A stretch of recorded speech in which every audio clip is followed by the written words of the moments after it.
was a fabulous fabric from the land of the five rivers.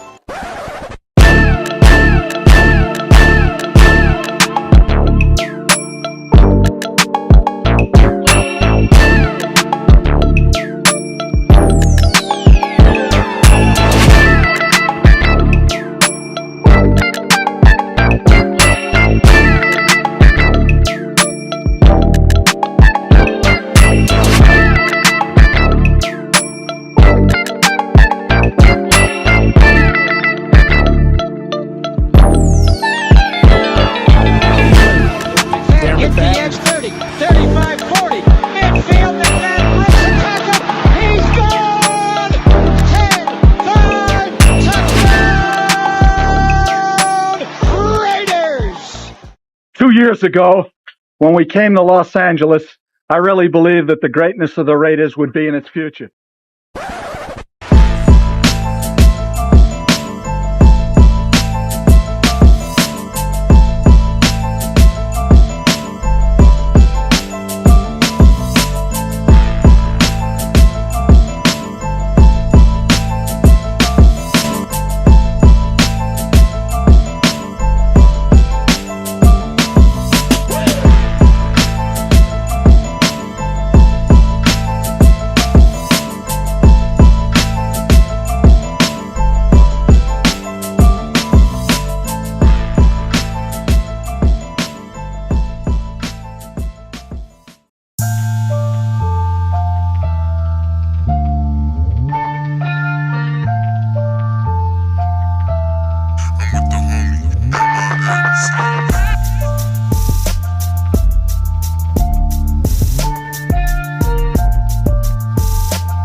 We back.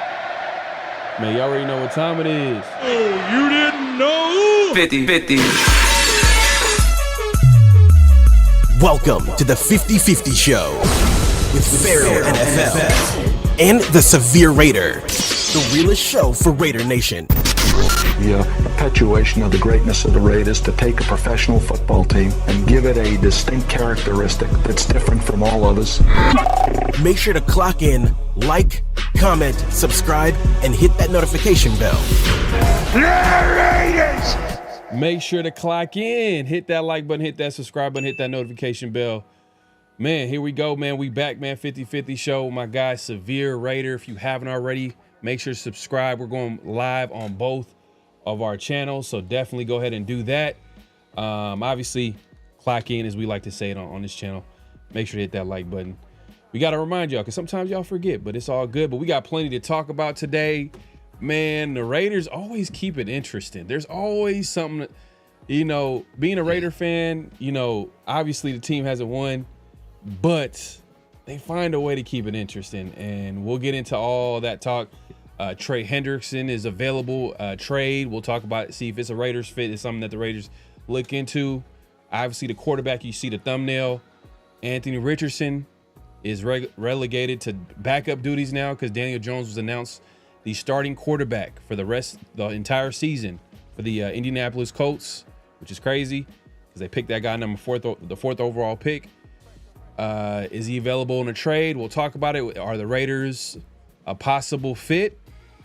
we'll get into that conversation. Obviously, the Raiders took on the 49ers. We'll get into that game and all that type of stuff. So, yeah, man, we'll have plenty to talk about today. But Severe, what's going on, bro? How you been? Oh man, been good, man. As you said, there is never a dull moment with the Raiders, man. You know, they don't always keep it interesting on the field, but they damn near always keep it interesting off the field. Definitely, no, for sure. I mean, we're being honest, yeah, definitely, man. But shout out to the night crew pulling up in the building, man. We see y'all, man. Super Omnicron starts it off right by saying maybe Cam Miller will take the next step after this season. Oh, is he gonna be the new AOC where everybody's gonna be caping for Cam Miller when it doesn't make any sense? But nah, we'll see. You know, there might be some potential back there, but I'm not gonna lie, man. Like, if the Raiders have an opportunity to add talent to this room, I'm kind of all for that. But we'll get into that conversation. He says, "Wait, who really we caping for? Anthony Richardson, really?" Okay. Richardson has athletic ability, but I mean accuracy, timing, I don't know, but he would be on a rookie deal. I get it. Okay. All right. See, now you coming to your senses. I like it. All right. Come on. Salute. My 2 cents in the building, man. Appreciate you coming through. Mario Jr. says they should give him a half against the Cardinals. Probably talking about Cam Miller. Yeah. I'm sure, probably needs more time. Yeah, definitely. Because I felt like, you know, last game, he kind of came in very unfortunate circumstances, like literally a couple of drives in the fourth quarter. The second time he came back was like, what, a few seconds left in the game? Like, it was crazy. Yeah. Wasn't that long. So, you know, it is what it is. Yeah, I think he'll get plenty. I think he'll get more time this game for sure. I'm not sure. I don't think Geno is going to be playing this game. I wouldn't think so. It's the last preseason game. I think they got all those reps already. But Eagletarian in the building, man. Appreciate you coming through. Billy Davis in the building says, "So what up, Raider Nation? Pharaoh and Severe, man. Appreciate you coming through, man. My guy." My guy Billy. Yeah, man. Hey, my 2 cents. Just a friendly reminder, man. He just want to let you know. Don't forget to hit that like, man, for Severe Raider. Definitely. Go ahead and do that. Coach in the building, man. Let's get it popping. Coach. Jadam says, remember when the Bucks beat the Raiders in 2004? Yeah, that was a sad day, man. Or 2003? You meant 2003? We can't forget. That was a sad day, man. Super sad, man. I don't. Why you bringing back old memories like that? Sad memories like that. Space Beast checking in, man. Salute. Space Beast. Casper 74 or more says, I like AR. Can't coach his athletic abilities. If these coaches are what they think they are, they should be able to coach him up. Yeah. Hey, look, Pete Carroll. Some people might call him the quarterback whisperer. Some people, you know what I mean? They might be calling him a quarterback. Look what he did with Geno. You know, be able to like bring back confidence and whatever he was able to bring back and give him opportunity. And you see what Geno is today. Obviously Russell Wilson all those years, like, you know, if for whatever reason Pete Carroll's behind you as a quarterback, like something happens, you turn into one of the best quarterbacks in the NFL. Like, but we'll talk about it. We'll get into it. Eagletarian says, I would love for John Spytek to spy on the operations of the Indianapolis Colts and acquire Anthony Richardson in trade. Okay, we got people all in on Anthony Richardson. Okay, I was thinking I was gonna be the only one in here, man. I'll be honest with you. I thought everybody gonna laugh at me today, man. Here Pharaoh going in trying to make something out of nothing, you know. But Kevin Lurker in the building says, always on time. Pharaoh and Severe. Yeah, I appreciate it, man. Thanks, man. I appreciate the sarcasm, man. Okay, here we go. RU says, sorry, but hell not to Anthony Richardson. Okay. Let us know why, man. Ryukin. You know what? I actually, I'll show that in a little bit. I did put out a poll for that Anthony Richardson. Let me see here. Let me go ahead and I'll pull that up in a second. Let's see here. I put out a poll earlier before the show asking if the Raiders should trade for Anthony Richardson, and I kind of put it in. Realistically speaking, I'm not gonna imply anything outside of like a late round pick for Anthony Richardson. I'm not even gonna entertain that. So I said yes if for a late round pick, and I said no, we're good. And I'll release the results for that in a second. Okay. All right, cool. A good amount of people voted. All right. Yeah, when the Bucks cheated, did they? I guess. I don't think they cheated. I don't mean, think they cheated. They were prepared. Exactly. That's a mess. That's so messed up, bro. Like the Raiders, the luck that they have, like for real, they're gonna trade away their head coach, and the team that they traded, like, wow, that is, man. I'm telling you, man. Right, mental health is a real thing, man. Raider fans, you know, we gotta, man, we gotta seek out some therapy. For the type of things we've seen some crazy stuff. Man. That's crazy stuff, man. Crazy stuff. What up, man? Appreciate you coming through. Man, we got everybody pulling up today, man. We appreciate everybody pulling up. Facts. Yeah, we'll get into this too, man. Let's not waste any time. Elo Terrence, he starts it off by saying Malcolm Kuntz has been relatively quiet all preseason. I hope he shows up and shows out come regular season.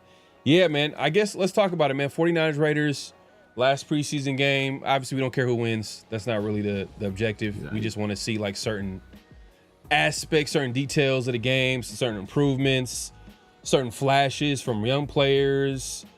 We want to see the starters look crisp. You know what I mean? Looking like how they should against backups. And guess what? Let's start it off by, clapping the offensive line. Oh, They had a good game. I mean, I felt like good overall game. I thought that was probably the story of the offense, to be honest with you. Obviously, Geno Smith looked good. Genty was he looked like he's gonna be a beast in this league. He was able to show a little bit of his tackle breaking ability.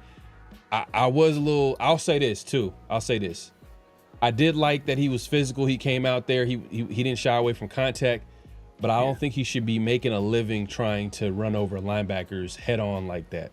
When I seen that and I seen his arm kind of go limp like that, I was like, ooh, like, yeah, like every game, you're going to try to do that every game? That's not going to work in the NFL. NFL linebackers are built differently, man. You can't do that. Maybe, back in Boise, you were able to get away with that, but I don't think in the NFL you can't do that. And I think in his presser, he kind of, he spoke to that, and he was like, with DBs, they don't like the physicality, and so he'll do that with them. But like linebackers, you're gonna have to use your quickness, which is hey, as long as he knows, as long as he's not gonna be hard headed and try to do it, like take a linebacker head on straight up and try to run him over.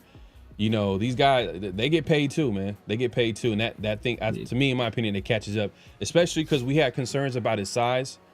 So that's another thing too, is like his size are kind of, you don't want a guy that big, you don't want him to take that type of physical, of a beating, you know what I mean, so to speak. But what was your take on the offense? Let's start there. A lot of improvement from the offense, especially from the offensive line. If you look at some of those Genty runs, as opposed to against the Seahawks where he's getting hit in the backfield, a few of those plays, he didn't get touched till he's like 4 or 5 yards downfield. And, I know the highlight run, that's the run everybody talks about because like that was the flashy one. But I think it might have been the 3rd and 5. I might have been a run before that. I can't remember if it was a 3rd down run or what, but he had another run that, in my opinion, was more impressive than that big run where he got run a guy. 5-yard run he had, like 5-6 yards. Yeah, I can't remember where but it was. I was just more impressed with his ability to maneuver and move his body and find like little creases and gain yards. Like that stuff translates. That the flashy highlight reel stuff, I love that stuff too. But I saw that run, I was like, okay, this is kind of stuff I like to see. But there's also some concerns, as we said. Perfect example. One of the things I always talk about was his lack of explosion. Like on that swing pass where he took the big hit, he's going against linebackers. I think it was like like damn near 10 yards of separation between him and those guys. And instead of turning on the jets and running past them or putting a move on those guys, he kind of takes an unnecessary hit. Like, that's stuff you don't want to see, especially in the preseason. Like, if it's like, hey, you know what? I need to get to this marker. It's like this 3rd and 3, and I need to I got to get yards, and I'm just concentrating on getting the first down. Okay, cool. But in preseason, you want to see him. First of all, you want to see him have the ability to evade those guys or just run around those guys, because he should be a better athlete than them. But nothing else. If nothing else, don't take a big hit in that situation. But overall, it was a positive performance from the offense. Obviously, Geno, he's been good. The offensive line looked much improved, especially Jackson. Even later on, that it was some positives from the offensive line as well. Like Itasi, he had a few nice plays in there also. DJ Glaze looked good. I think just overall the offensive line looked much improved, but with the caveat that, the 49ers, I don't think they played any starters on their defensive line. And I don't think Fred Warner was out there either. But we didn't play starters last week. So it's like I'll take the improvement. Yeah. We didn't play starters last week and we looked bad. We didn't play starters this week and we looked much better. Progress. That's all we want at this point, is progress, and to keep moving in the right direction. This is a unit that was just kind of put together, so they don't have a lot of time on task with everybody in those specific positions, and they need those reps. And to see that improvement from week 1 to week 2, that's a very positive sign. Yeah, and it wasn't as sloppy. I mean, they had a couple of penalties here and there, but it wasn't as sloppy. Defense looked better tackling. The ball carrier, the run defense looked good. Pass defense, a little hit or miss. Defensive line, as far as them getting pressure, didn't really see it. I'm still concerned. I'll say that. I'm still concerned about the D-line getting pressure. There was a couple of times Tyree kind of flashed a little bit. Yeah. We got to give him a little credit. He got pressure in a bull rush. I think in a bull rush when he's at the D tackle. I think we can envision what type of role he's going to play this year. Yeah. And he's going to play an obvious early downs, probably be at, defensive end. And then, maybe on third down, they'll have him come in as a D tackle, pass rushing D tackle at times, which I think it looks like that might work for him. You know what I mean? And it showed. Like, he just went in there, he was able to bull rush a guard and get a pressure on third down and force an incompletion. Yeah. And the Raiders were able to stop them on a promising drive. It looked like they were going down the field. It looked like they were about to score a touchdown as far as the 49ers. Purdy looked good out there. I think Purdy played a couple series. Yeah. He looked good moving the offense, but they were able to hold him down to 3 points. Bend but don't break. And that's Patrick Graham's defense. If Patrick Graham can coach his way, and he's done it in the past, if we're being honest, he's done it in the past, but what happened was certain players were able to step up and become leaders, become playmakers, like the guys like Spillane were able to step up. We obviously had Nate Hobbs and Trevon Morris. So we need some guys to step up and show. Right now, we don't know who's going to be. We can maybe project a little bit and try to give an educated guess, maybe, but we don't really know who's going to step up outside of Max Crosby, maybe Adam Butler. And then after that, it's kind of like, I don't know. I don't know for sure how it's going to look like. And we won't know that until the season comes around. But the defense is still a little bit of a question mark.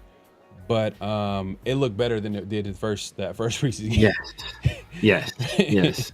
That's all you can ask for. Progress. That's all we can ask for is progress. It looked better. Now, to speak to Egalitarian support right here, Malcolm Kuntz has been relatively quiet all preseason. And that's the thing, too. I mentioned how, the defensive line getting pressure. Man, it did feel like Purdy at times had some time to throw the ball down there. I mean, outside of that, Tyree pressure once or twice, but for the most part, Purdy had time to get to his reads. And Kuntz, we haven't heard a lot from him. And shout out to Ted Nguyen. he kind of confirmed it because I guess he was at training camp. He actually made the point to talk about it. And I made this point is that we haven't heard a lot from Malcolm Kuntz, and it looks like he might be still recovering from that injury. He doesn't look like all the way himself, you know, and maybe he gets back to himself at some point in the season, but right now doesn't look like he has that same explosion.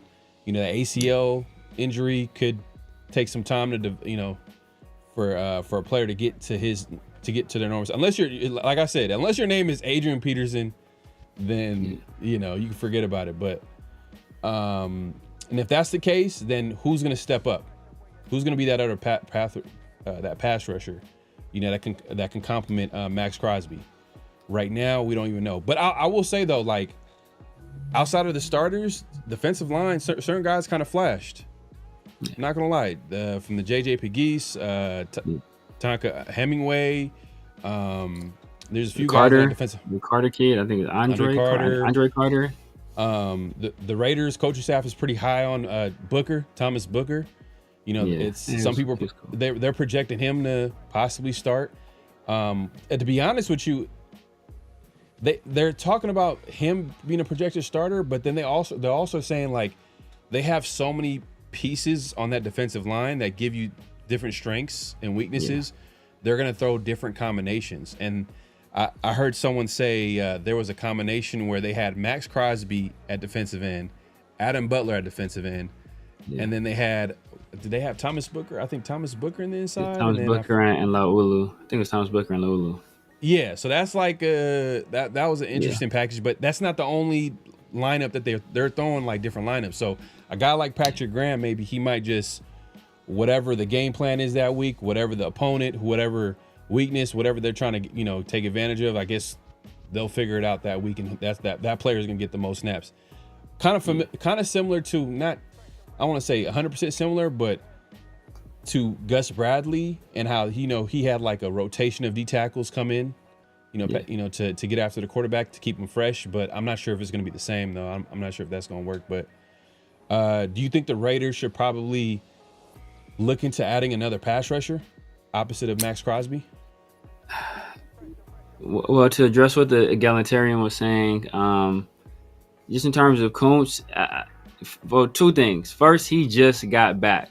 You know, like he wasn't like when the other team, when they were doing like on-field activities and stuff like that, for the most part, he was still off to the side working with the trainer. So he really hasn't started playing football until recently. So he's still like not fully, you know, I think back to where a lot of these guys, they've been doing it and they've been participating. He just got in the mix.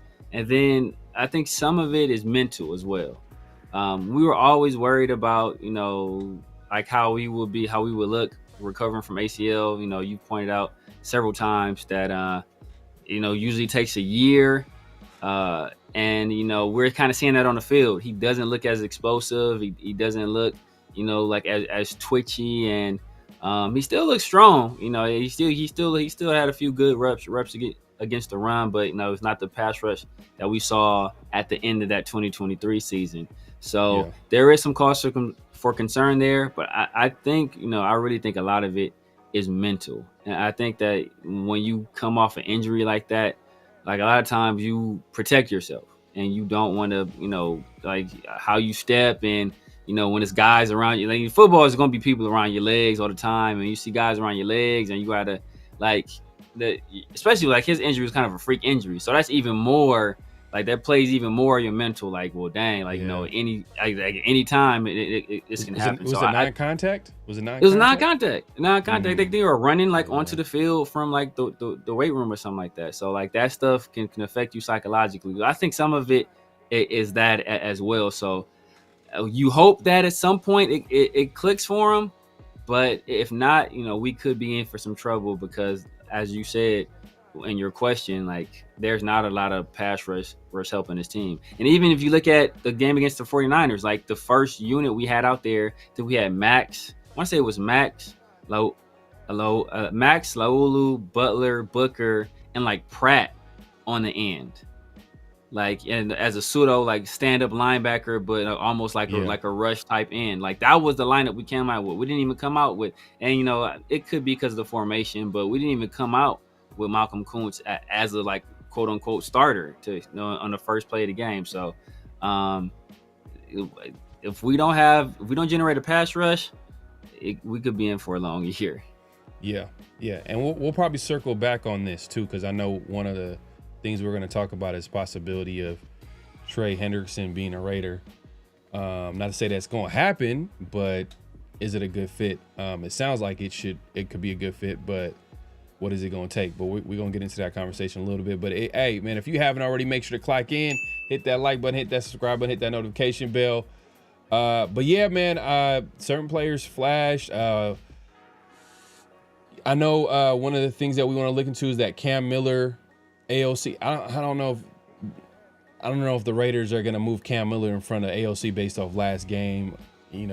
Like I said, Cam Miller kind of came in earlier. I said he came in a really tough situation. Only didn't really have too much time. I know someone in the chat was like, yeah, hopefully he gets the entire half. AOC, man, be honest with you, man, this has been AOC kind of for the majority of his career. Like, he'll look pretty decent, pretty solid, accurate. And then all of a sudden he'll have like the worst interception at the wrong time. And if you remember, like even last preseason when he was battling with Minshew, remember that game where like it looked like, oh yeah, AOC, he got the job. Like he was pretty solid. He came in, he was pretty accurate, and he throws a pick six. Next day, guess who's announced the starter? Minshew. So it's like, oh yeah, you called it too. That's funny. That's hella funny. But you didn't know it was gonna happen. Like you thought it was like, oh yeah, AOC won it, and then it was just it's man. AOC doesn't really. I thought Gardner won it, but I thought it didn't make sense. If it's close, if it was close, I thought they'd give it to Aiden. Like it wasn't close at all because it didn't make any sense to give it to Gardner in that play. Much like another situation we're going to talk about. Yeah, but Cam Miller, like I said, didn't really have too much time to really showcase what he can do. He kind of came in like a really tough situation, but obviously he threw that interception, which I'm sure he would want back. But to be honest with you, even if Cam Miller balls out for this next preseason game, like we've seen rookies ball out, young players ball out in preseason, doesn't mean that there necessarily will be a factor in the regular season. Like people are too quick to be like, oh yeah, he should be the backup quarterback just because AOC is, being AOC, not playing as well as he should, but the experience factor people are forgetting about. AOC has played in some regular season games, the divisional games, close games. He has that experience. Remember AOC, his rookie season. Let's like rewind the tape back a little bit. Like his rookie season, if we go all the way back there, he balled out. Oh yeah, he killed him. He proved me wrong because when AOC got drafted, I was like, man, like what are the Raiders thinking? Yeah. Why are we drafting a quarterback that can't move, that doesn't have a great arm? In a league that right now the dual threat quarterback is what you need in order to win games. For the most part, I mean, there are not that many exceptions to that rule right now. Outside of Kirk Cousins, and he's regulated to being a backup right now, and he's recovering from injury. He's getting old. Matt Stafford, I guess, but even Matt Stafford can, Goff, yeah, Matt Stafford can kind of move. Goff, I think, will be the other guy. Goff, like I guess would be the exception. But talent, he's surrounded by talent. Great offensive line as well. Right. So I didn't understand it, and then he balled out in that preseason. So I'm like, oh man, he looks pretty good out here. But when he had an opportunity to play in the regular season, whole different ball game. So a lot of people are kind of like trying to push Cam Miller into that, like, yeah, Cam Miller, he should be the backup. He should overtake AOC. But I'm like, nah, I don't think so. Unless like maybe another veteran. If the Raiders bring in another veteran quarterback to add to that mix, I think Cam, it would be a player that you would want to develop. I don't think you should have him straight backup. Like, because if Geno gets hurt, are we really going to be dependent on Cam Miller to come in and play well? Like there's so much things that he literally. He wasn't even playing like FCS football like that. Yeah, basically, yeah, FCS. it's so many. It's just, come on, man. Like I just feel like people are kind of reaching there. I know, and it's classic. Raider fans, like, and I've done it before too as well. But like sometimes we got to be honest. Like I think he needs time. He needs time to develop. And look, Tom Brady is in the building, and he's been quoted to say that quarterbacks these days don't have time to even develop, like getting thrown into the fire. He doesn't believe in that. So if he's in the building, I'm sure he's probably echoing that same statement to everybody. So, so I think Cam Miller, I don't think he's going to overtake AOC in that background. No matter what happens this game, I don't think it's going to happen. Unless, and if AOC's really bad I could probably maybe see the Raiders maybe signing a vet possibly, maybe that possibly, but I don't think Cam would be the guy that you would want first off the bench, in my opinion. But was there any other players that flashed that look good? I mean, running backs, I don't think anybody really. Chris Collier had a good game, but honestly, I like McCormick, man. Like he was catching some footballs out the backfield, looked good doing that. Like I said, he's a natural runner, but we'll see what the Raiders coaching staff will, because they're gonna have some. You know who hasn't stood out to me? Old boy from Miami, number 31, running back. Mostert. I don't know, man. I think he played. He played a bunch. I mean, it wasn't great. He wasn't bad. He had a few good plays, but like I said already, like people don't want to hear it. Zamir White is basically a lock for this roster, and special teams may keep Dylan Lobby on this roster, so it might be a situation where it's between Mostert and McCormick, and they may end up going McCormick just because he's a younger guy, less expensive. I don't know what kind of cost it would be to get rid of Mostert, but if they want to just roll with the young guys, I wouldn't be surprised if they make that move. Now, but Mostert, he does offer more value as a third down back though, so I don't know, man. I'm not seeing it, bro. I don't know, mate.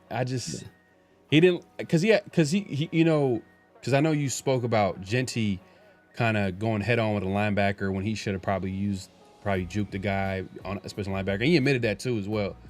So I don't think it's a lack of explosion. I think it was just decision making. Like, come on, bro. Like, actually, because he looked good. I don't know. I don't know.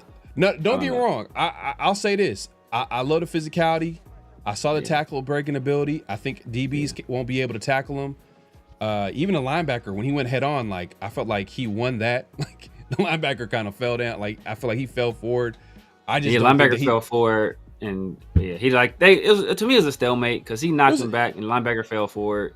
But Genty gained yards afterwards, so he got the extra yards, so that's all that mattered. Right. But my thing is, like, you can't make a living off that. That's all I'm saying. But not as a running back, man. Yeah. I still have questions about his long speed. You know what I mean? We'll just have to wait and see that. But the more he got an opportunity, because a lot of people jumped the gun that first preseason game when he got 3 carries for -1 yards.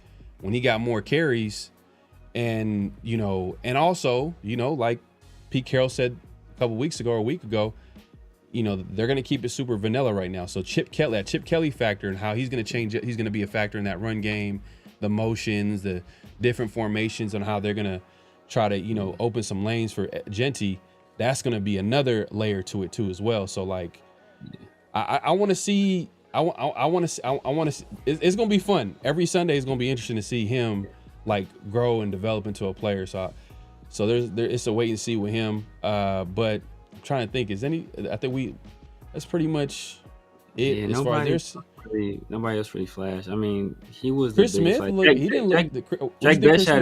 Jack Bech had an all right game. I think he looked. He had a couple catches. And I think he got shut out completely in week 1, if I recall correctly. So his role is kind of like weird.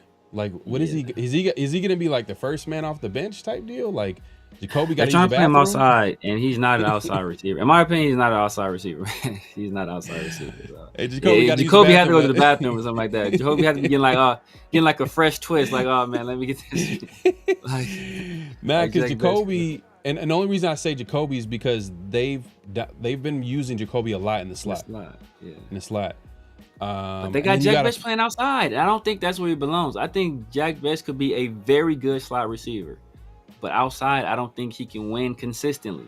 Can he win on occasions? Even one of his catches, he was outside. He was like lined up on the numbers, and he's still essentially like in the slot with a two-way go, and he beat the guy on like a drag route. So it's like, bro, you're playing him you're playing him outside, but you're still playing him in the slot. Like, it just doesn't make any sense. Just play the man in the slot, and let him thrive there. I just don't get it. Yeah. But maybe they're saving it for the regular season. Yeah. Yeah, that's, like we said the other day, man, offense is for sure like the one thing is that like we feel pretty good about going into the season. We're pretty excited about see what that looks like. Defense is kind of wait and see. We don't know what that's going to look like. But yeah, man, if you haven't already, make sure to click in, hit that like button, hit that subscribe button, hit that notification bell. Hey, man, so that's 49ers and Raiders game for the most part. They end up losing in the end, but who cares about who wins in the preseason? It doesn't really matter. But the Cardinals and Raiders play this Saturday, and it's probably going to be a whole bunch of backups. To be honest with you, like it's going to be a lot of backup. I mean, a lot of young players, guys that are going to be trying to make the roster, and then roster cuts are probably going to be the following week, probably next week, by next Tuesday. Usually it's like after the last preseason game. But with them taking away that last because it used to be 4 preseason games. Yeah. It might be 2 weeks before they announce roster cuts. Yeah, I forgot. It's coming up soon, because before they used to do it in waves. So it used to be like you have to get down to a certain amount by this time, and then you get down to a certain amount another time. But now it's just one big cut. So I'm trying to see the date, but I don't see. I'm trying to see. I can't find it. I'm trying to see the exact date. Real quick, Artie says, what you guys think about wide receiver Jackson making a squad? He's been balling. 26th. The 26th is a day. So they have to have it. So a week. Yeah, so next week. Okay. After next preseason game. Okay. So, yeah, okay. Artie's asking about Jackson.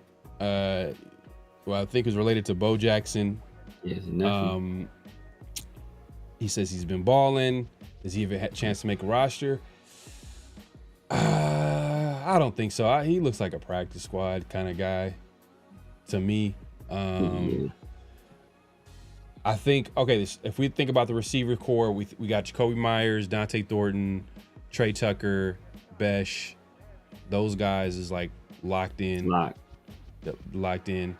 After that, you got the Tommy Mellots. He's going to be a project guy. I'm sure that they're probably going to stash him.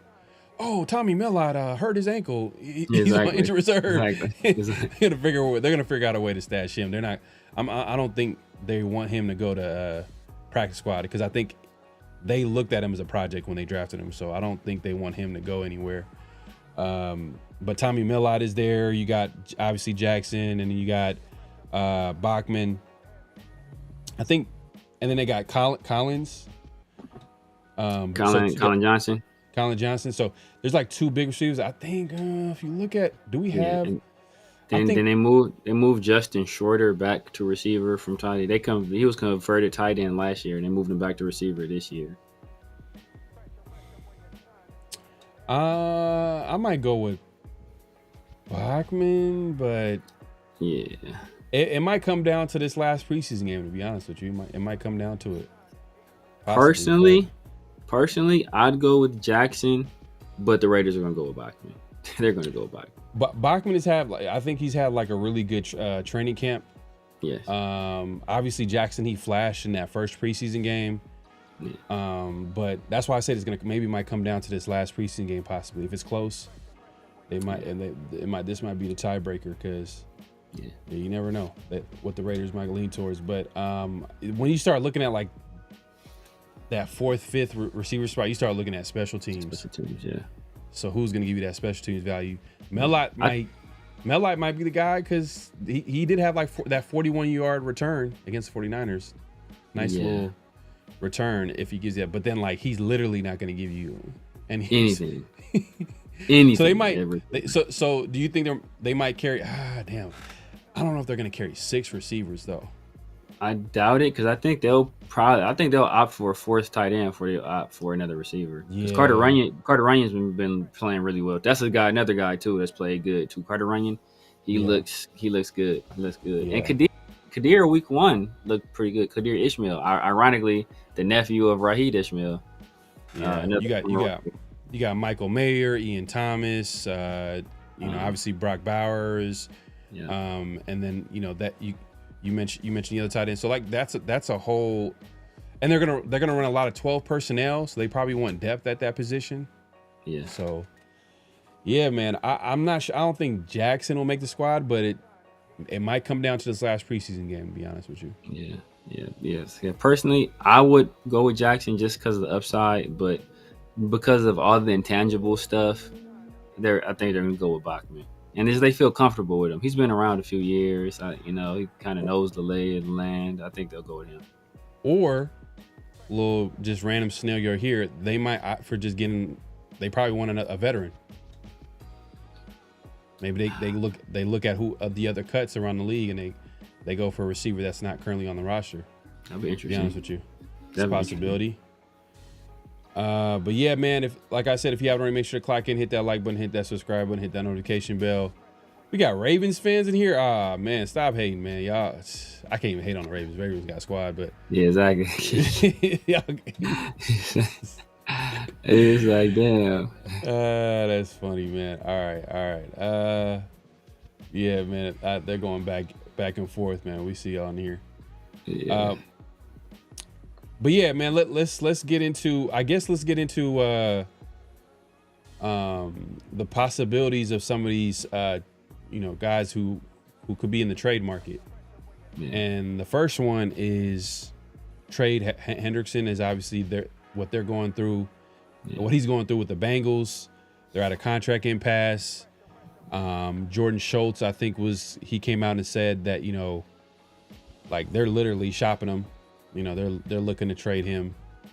He's looking to, and the thing is, the bottom line is that he I'm sure he wants to get paid, and all that money went to Joe Burrow, to Jamar Chase, T. Higgins.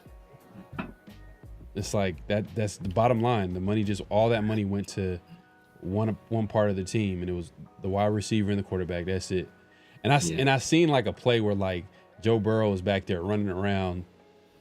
And like, man, it looked like it was like crazy. The preseason, he's being chased. Yeah, that was crazy. I'm not sure, man. That was crazy. They got a penalty on that play too, right? Did they get a penalty like roughing the passer on their play because the dude tried to yank his arm out of sight? Something crazy. I'm not gonna lie, man. It was a bad look, man. Definitely bad look. But yeah, so they're saying that the Bengals are asking for a young defensive player, first round pick, a 2026 first round pick. I'm not sure I want to do that if I'm the Raiders. Like, oh yeah. First of all, what young defensive player do you want? I mean, I'm sure I don't want to do that.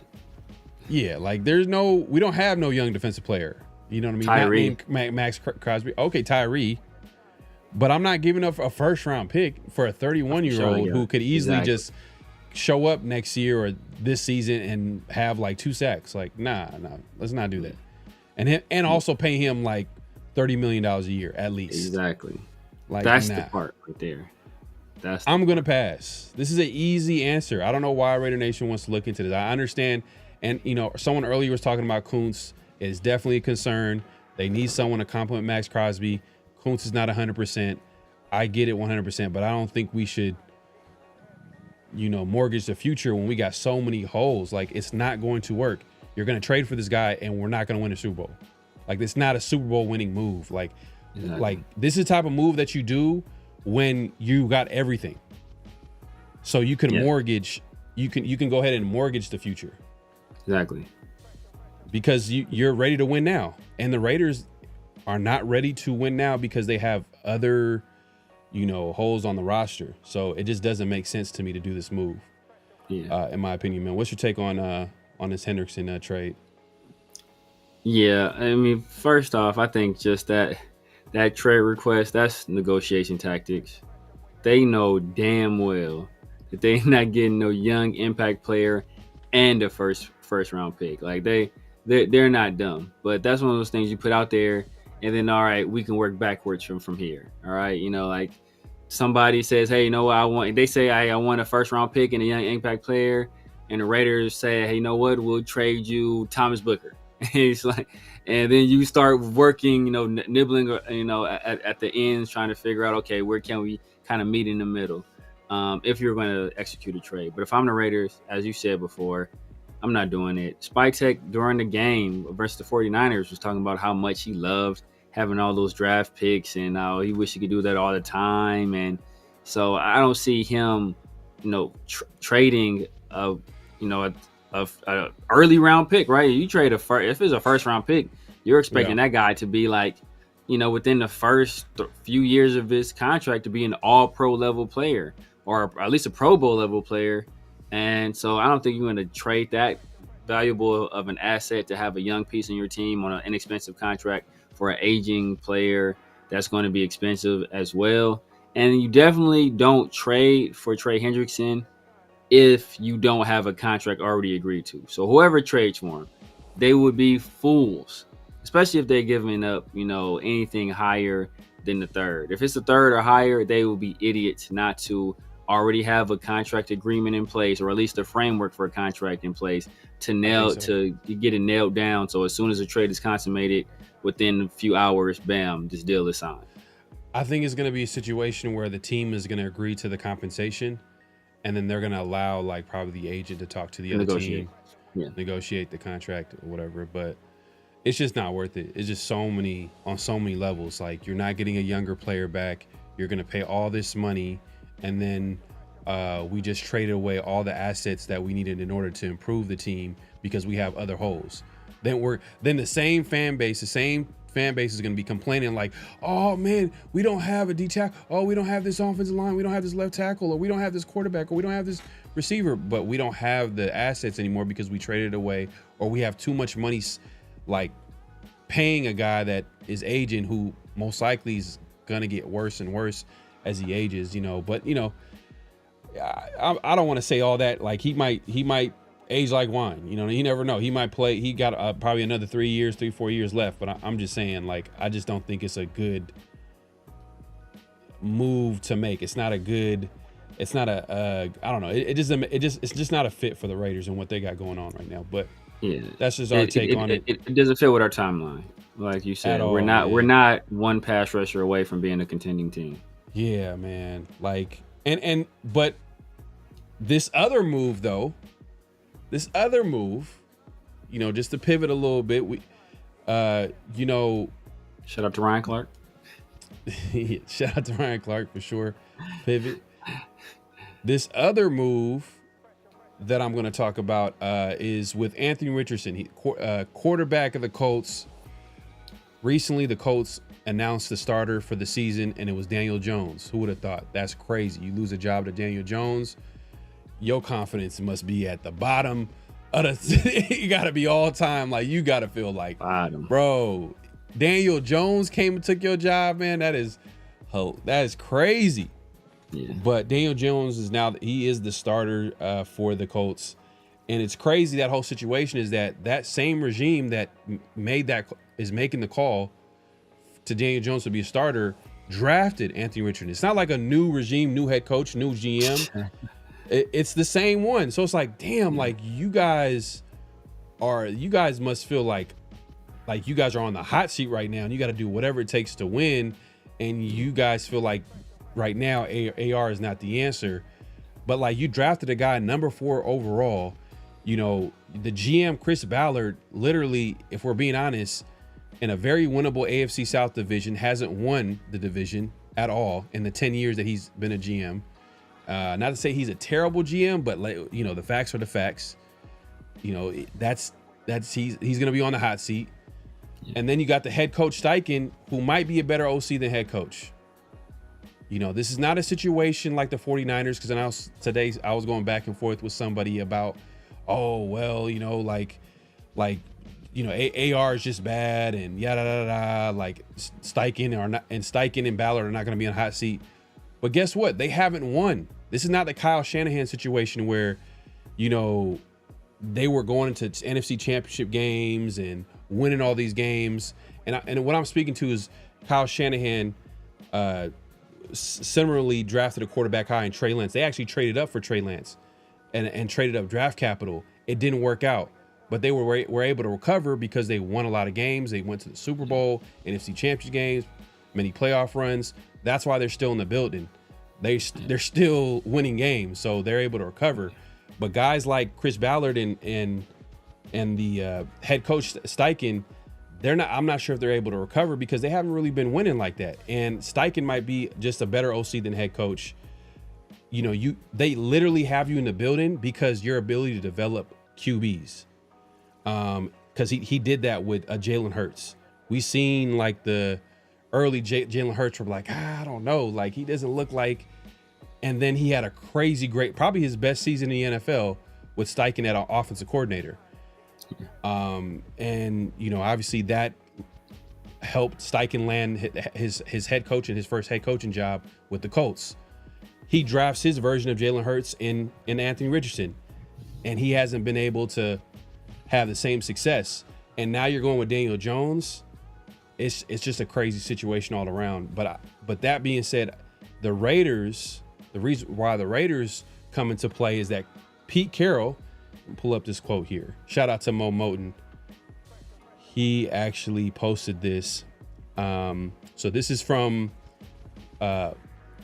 Pete Carroll on the radio in 2023, around after the draft.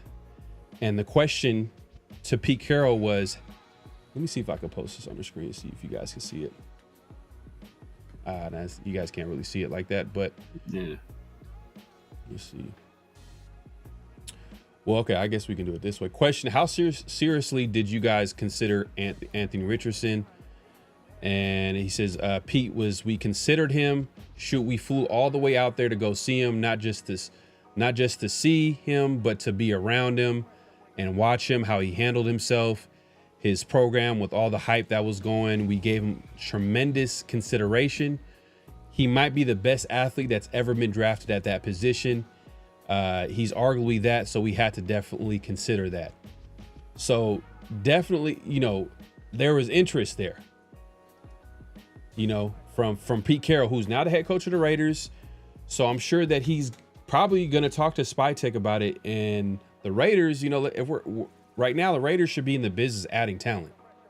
I know they're all about getting the right guys in the building, which is all nice and good. But at the end of the day, the Raiders need talent. Like the reason why guys like, Howie Roseman are so good at GM is because they're constantly trying to tinker with their roster, adding talent, no matter what, to the roster. Even though they have the most talented roster in the NFL, they're always looking at ways to get better. And I think SpyTech should do the same. If there's an opportunity for him to trade for Anthony Richardson at a low cost, it's going to be a low risk, high reward move, in my opinion.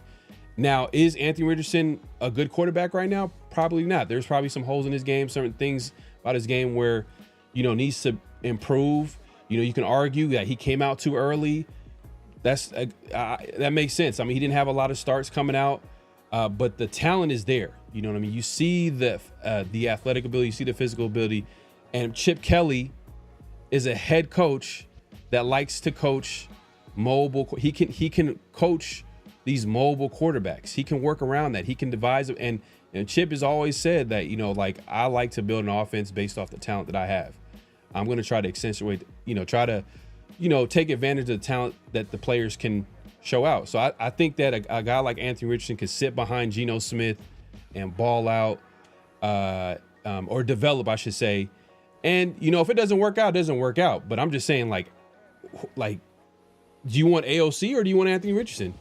You know what I mean? Like, look at the ceiling. Look at the possibility there. Like, we already know where AOC's ceiling is at. And Anthony Richardson, you could have him sit there, develop into, you never know what could happen. I mean, you've seen what Pete Carroll was able to do with Geno Smith. You've seen what Pete Carroll was able to do with other quarterbacks, and I just think that it just makes too much sense to me. I know a lot of people. I've heard people say, no, the Raiders should pass. I'm like, man, when you like, if it's a later round pick, okay, if it's an early round pick, I agree 100%. But let's look at this poll real quick. I put out a poll asking Raider Nation. Let's see. So, all right. So, let's see here.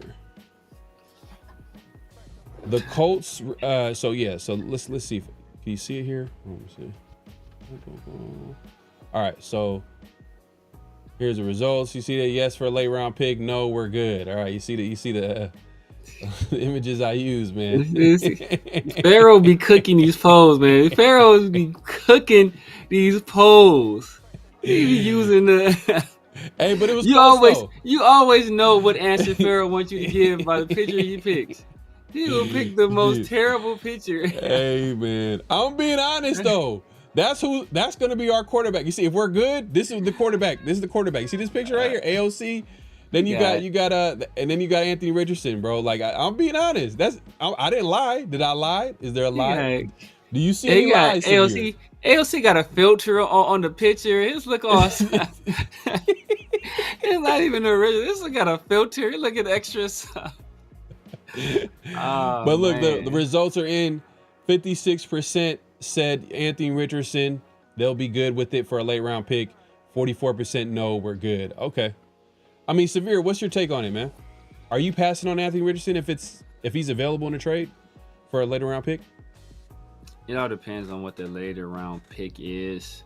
Okay. What was very telling in that answer that Pete Carroll gave, and I think it's been kind of telling, outside of, you can kind of quibble over Ashton, but what's been very telling even in this draft was Pete Carroll likes athletes.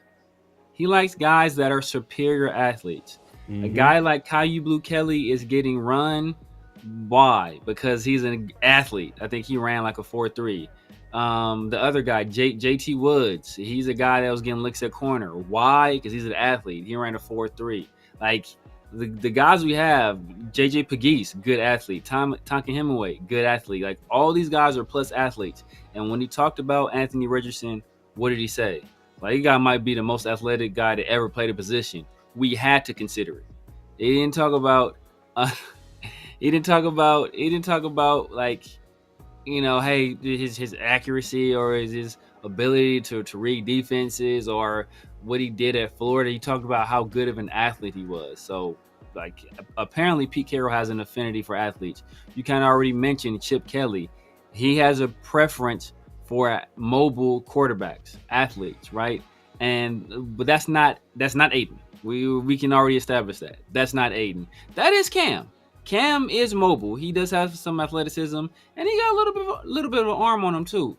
So I think if you're considering, hey, who's the quarterback we want to develop going forward, I think that's more of a decision between, hey, is it Cam Miller or is it Anthony Richardson? And if we decide to go with Anthony Richardson, obviously he has the contract of a first-round pick, so that's going to be a little bit more money on your books, plus whatever draft capital you have to give up for him. But he's still a very young guy. He's only like 22 or 23 years old. Like he's young. He's younger than Tyler Shook. Still, Tyler Shook's like 26 years old, right? He might be about the same age as Cam Miller, if I'm not mistaken. They can't be more than a year apart. So you got a guy that has, 2 years already under his belt, kind of understands the NFL game, but has all of these great traits. And, he's in the he's going to be an offense with a creative guy like Chip Kelly, who knows how to take advantage of that athleticism. Plus, we're going to have, hopefully at that point, Ashton Genty, by the time Anthony Richardson would take over, Ashton Genty is a top 5-ish back, right? So you have the number one receiving tight end in the league, hopefully, with Brock, if everything goes well with his, we bring him back or keep him on his contract. Then you have a top 5 back, conceivably in Ashton Genty. we don't know what's going to happen with Mayer, but you have an offensive line that's been together for a few years as well, that's gelled and doing their thing. Plus, you have an excellent play caller in Chip Kelly, who knows what to do with a mobile quarterback. I seen him take, DTR, who only played essentially 1 year of quarterback at Bishop Gorman because he sat behind Tate Martell. Before that, he was a wide receiver, and I seen him kind of build him from the ground up as a true freshman, all the way up into a guy that eventually became a third, fourth round pick. So I've seen him do it with guys that aren't as talented as Anthony Richardson. So if he gets his hands on a guy like Anthony Richardson and giving him time, I think he may be able to do something, especially with a mentor like Geno Smith there, who has that story where, hey, I was a pick that went to an organization that didn't necessarily, surround me with the proper infrastructure for me to succeed. And this is the things I had to do in order to turn myself into a good NFL quarterback. And he has a guy, right there that can do it. And I think Geno is from Florida. It's from Florida too, as well. So you have a fellow Floridian. So they're going to have that bond also. So I think there's just a lot that makes sense. Do I think the Raiders do it? No, I don't think they do it. But I think it is a move that would make a lot of sense. Yeah, man. It makes too much sense to me. The Tribe, man, says, are the Colts even open to trading? That could be true. This could be a situation, and someone kind of implied this. I forgot who did this. Talked about this, and it kind of made sense. I'm not sure if it's the same exact situation, but they try to compare it to how the Panthers put Andy Dalton as the starter. And then, some games went by. Andy Dalton, I think, got hurt at some point. And then Bryce was able to come back in, and, he played really well. And then he didn't look back ever since. He was a starter ever since. I don't think it's the same situation. There's too much other things going on. Yeah. And the reason why, Bryce won the job. Well, Bryce, he was the opening day starter. Bryce got hurt, and then Andy Dalton took over. In their first game against us, cooked us. And I think it's just a different situation because, as you kind of alluded to, Shane Steichen, he needs to win. If he felt that he had time and he can, kind of deal with the bumps and bruises of Anthony Richardson, I don't think he'd be starting Daniel Jones. And I think we kind of speculated where if it's close, that they will go with Anthony Richardson. The fact that it was close and they went with Daniel Jones, I think it's almost like kind of like an AP thing where it was hey, if it's close, I'm gonna go with the more seasoned guy in this situation, or the guy that hey, we kind of understand what this guy is. We kind of don't know what the other person is. We know what Daniel Jones is. We know what his strength and weaknesses is. And Anthony Richardson, it's too sporadic. He can be up one day and down the next day, and at least this guy, it's kind of even. It's a bump still, but it's a lot more even than the other guy. Now, I was also going to say, man, because he's asking if the Colts even open to trading him. They're probably trying to play the long game with this. They're trying to buy some time. They're, because like Severe just said, and what I alluded to earlier, they're on the hot seat. And to be honest with you, I think they're probably going to get fired. It feels like they're going to get fired, but you never know. Maybe Danny Dimes, Daniel Jones, they end up winning the division. It's going to be a long shot. I think that's the only way where I could see him possibly getting to the playoffs maybe, but you got to look at it from this perspective too. There's new ownership in the building. It's not the same ownership. It's the, I think the kids, the kids end up taking ownership. I think so. They inherited the team. So there's new ownership. So there's a little bit, there's a little bit of listen to the plays on the she's listening on to the sideline, like she know what the hell they talking about. That's crazy. She knows it. You can tell she hella knows it. But it's her team. You know what I mean? She owns the team. But it just looks goofy. But but from their perspective, is they inherited, the head coach and the GM. They probably want their own guys in the building that they believe in, and they're probably looking at their track record and they're like, okay, we haven't won the division. And it's not like it's a great division. Just recently, the Houston Texans kind of are now the team to beat in that division just recently. So there's that going for them, and then now you just openly admitted that you failed at developing Anthony Richardson, the guy that you drafted, the guy that you guys were all in on, and now you're going with Daniel Jones. Like, that's a bold move, desperate move. But what I want to add to this, the tribe, man, is that the agent of Anthony Richardson spoke to ESPN, and he was quoted to say this: "Trust is a big factor. That's at best questionable right now. Anthony came back and made the improvements in the areas he needed to improve, and by all accounts, he had a great camp." So the fact that the agent is coming out and saying this, it's kind of a sign of, like, you know what, they're ready to move on and go a different direction. They're kind of starting that, and it's not the Raiders that's only going to be interested. I'm sure there's going to be other teams interested. Like, man, like, I can see, like, man, a Sean McVay, like, getting a quarterback like this, like, imagine like a great offensive minded, proven coach. I wouldn't say Kyle Shanahan, because we seen what he did with Trey Lance. Like, it's like, fuck out of here. Like, I gotta give credit to, like, McVay. I could see McVay doing something with it though. McVay, maybe O'Connell, but he already has a quarterback in McCarthy. Yeah, Kevin O'Connell. Maybe Mike McDaniel. Maybe, yeah. But the reason why I'm saying that the Raiders is a perfect situation, and we mentioned it, is the fact that he's going to come to the Raiders and Geno Smith is the unquestioned starter. He's going to be the starter for the next 2-3 years. So you mentioned that, Anthony Richardson is not that old for a quarterback. Like, he's been in the league for 3-4 years, but he's like 22, 23 years old. Yeah. So he could sit behind a Geno Smith and develop under this Chip Kelly offense. And, hey, it's a low risk, high reward move, in my opinion. I think it just makes sense on all fronts for the Raiders to go after Anthony Richardson if he's available. Obviously, the price got to be right, but he is on a rookie deal. It's not like he's going to be getting paid like, something crazy for you to trade for a guy like that. Yeah. But the only thing is that he only has this year and next year essentially on his deal, because because you're not going to pick up his 5th-year option. So, you'd have to kind of make a decision fairly quickly.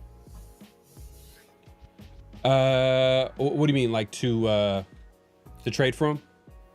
Yeah, you have to make a decision. Like, if you trade for him, you kind of have to make a decision on what you want to do, what you think the long-term outlook on him is, because he only has this year and next year, and you're not going to pick up his 5th-year option because it's going to be too expensive. So you'd have to kind of essentially like decline his 5th-year option, then like work out a contract extension before he hits free agency. Yeah. If you're going to sit him on, if you're on a 2-year plan, where hey, you sit him 2 years, then it's like, all right, well, 2 years he's free agent. So he's like, hey, Pete Carroll, man, he got a little Al Davis in him, bro. Pete Carroll's an Al Davis disciple, whether he knows it or not. Because, like you mentioned, he likes athletes. He likes the biggest, the fastest, the strongest. Yeah. And the way he built some of those Seattle teams, he's trying to bring that back to the Raiders, which I have no problem with.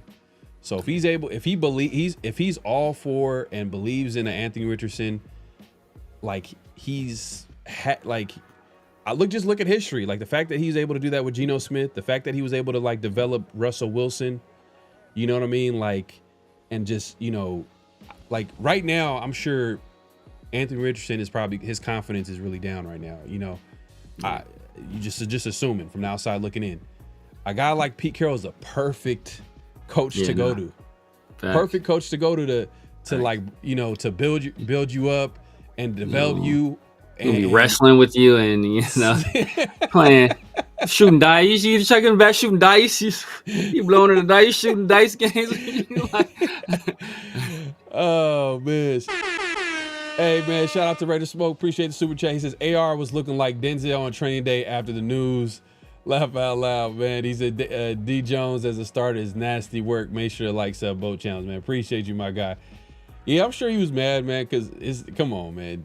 Daniel Jones, like, that's wild, man. That's wild. And it's a tough situation. I mean, like, literally the people that draft you basically said, we don't believe you anymore. So that's why I'm like, that situation is kind of over. Like, I thought it made sense to announce him as a starter, and if he messes up, then you go to Daniel Jones. But I guess they didn't see it that way. They were like, nah. Like, and the thing is too, Steichen made it clear by saying that Daniel Jones is not on a short leash. He is the unquestioned starter this season. This is not going to be a situation where they're going to go back and forth. Like, he's literally trying to nip everything in the butt. Like, but I'm like, damn, like. But Steichen full of shit though. Remember last year he's like, oh, remember like after the whole. That's another thing. I know a lot of people was mad about that. I think we had flag on the play where Anthony Richardson took himself out of the game because he was tired. So that was wild. But remember after that, like they basically set him down and they started. It was Flacco, right? They started Flacco, and then he's like, you know, hey, this is the move for the conceivable future. I don't see us. Or basically, I don't see us going back to Anthony Richardson. And I don't know if that'll ever happen. And 2 games later, Anthony Richardson started. So it's like he's saying that. He's saying that because you don't want it to be like, oh yeah, man. Like the second Daniel Jones mess up, I'm yanking that ass. Like I'm getting him out of here in AR or something. Because he playing like looking over his shoulder or playing tentatively, or that could affect us. So you want to say, hey, you know, we have full confidence in Daniel to go out there and do that thing. But secretly, he's saying the minute this dude throw an interception, the second. He ain't making it back to the sideline before I'm already calling Anthony, like, here, bro, like, get in the game. Yeah, man. Look, man, like, do you agree with the fact that because I said it earlier, I was like, man, like, he's probably a better OC than head coach right now? Most likely. But just his personality seems that way too, though. If you ever just like listen to him or look at him, he looks like a guy that's not like that's not going to lead a team. Like I think we've said that in the past too. He just don't look like a guy. He looks like a real smart guy, you know, cerebral, but he doesn't look like a guy that's going to lead a team. I think like Mike McDaniel's kind of running into that same situation where like that quirkiness and that stuff, it works when you're like an OC.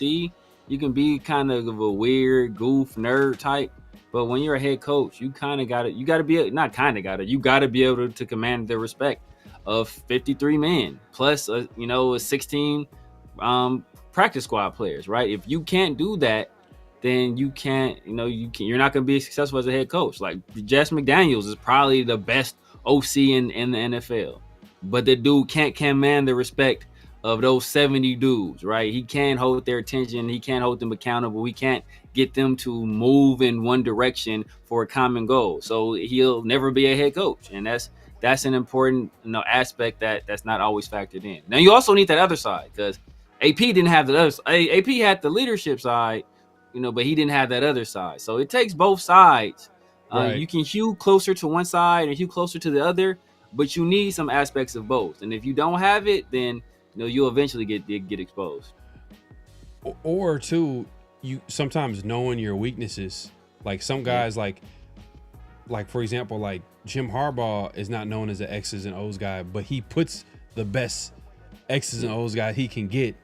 You know what I mean? On the defensive side of the football, and offensive coordinator is kind of like hit or miss because Greg Roman is like but he has a certain philosophy, so I guess it works for him, but certain knowing your strengths and weaknesses, like or the head coach for the Detroit Lions, he had Ben Johnson all those years, and obviously the defensive coordinator just became the head coach for the Jets. The Jets, so he's like sometimes knowing your strengths and putting the best guys around you makes sense too. But I mean, did you hear about Mike McDaniel? The reason why like a lot of players in the locker room lost respect for him. No, he told a dude that he wasn't starting, and he threw him in the trash can. I was fucking. But the fact that you could believe that though, he was fit though. That was crazy. The fact like you could believe that story though. Just you can see his legs like you thought about it for a second. You thought about it. You're like, he did. Yeah, that sounds like that. That's what happened. Hey, shout out to Anthony. He says, thank you for Josh Jacobs. Go Pack Go. Man, appreciate the super chat, man. But yeah, man.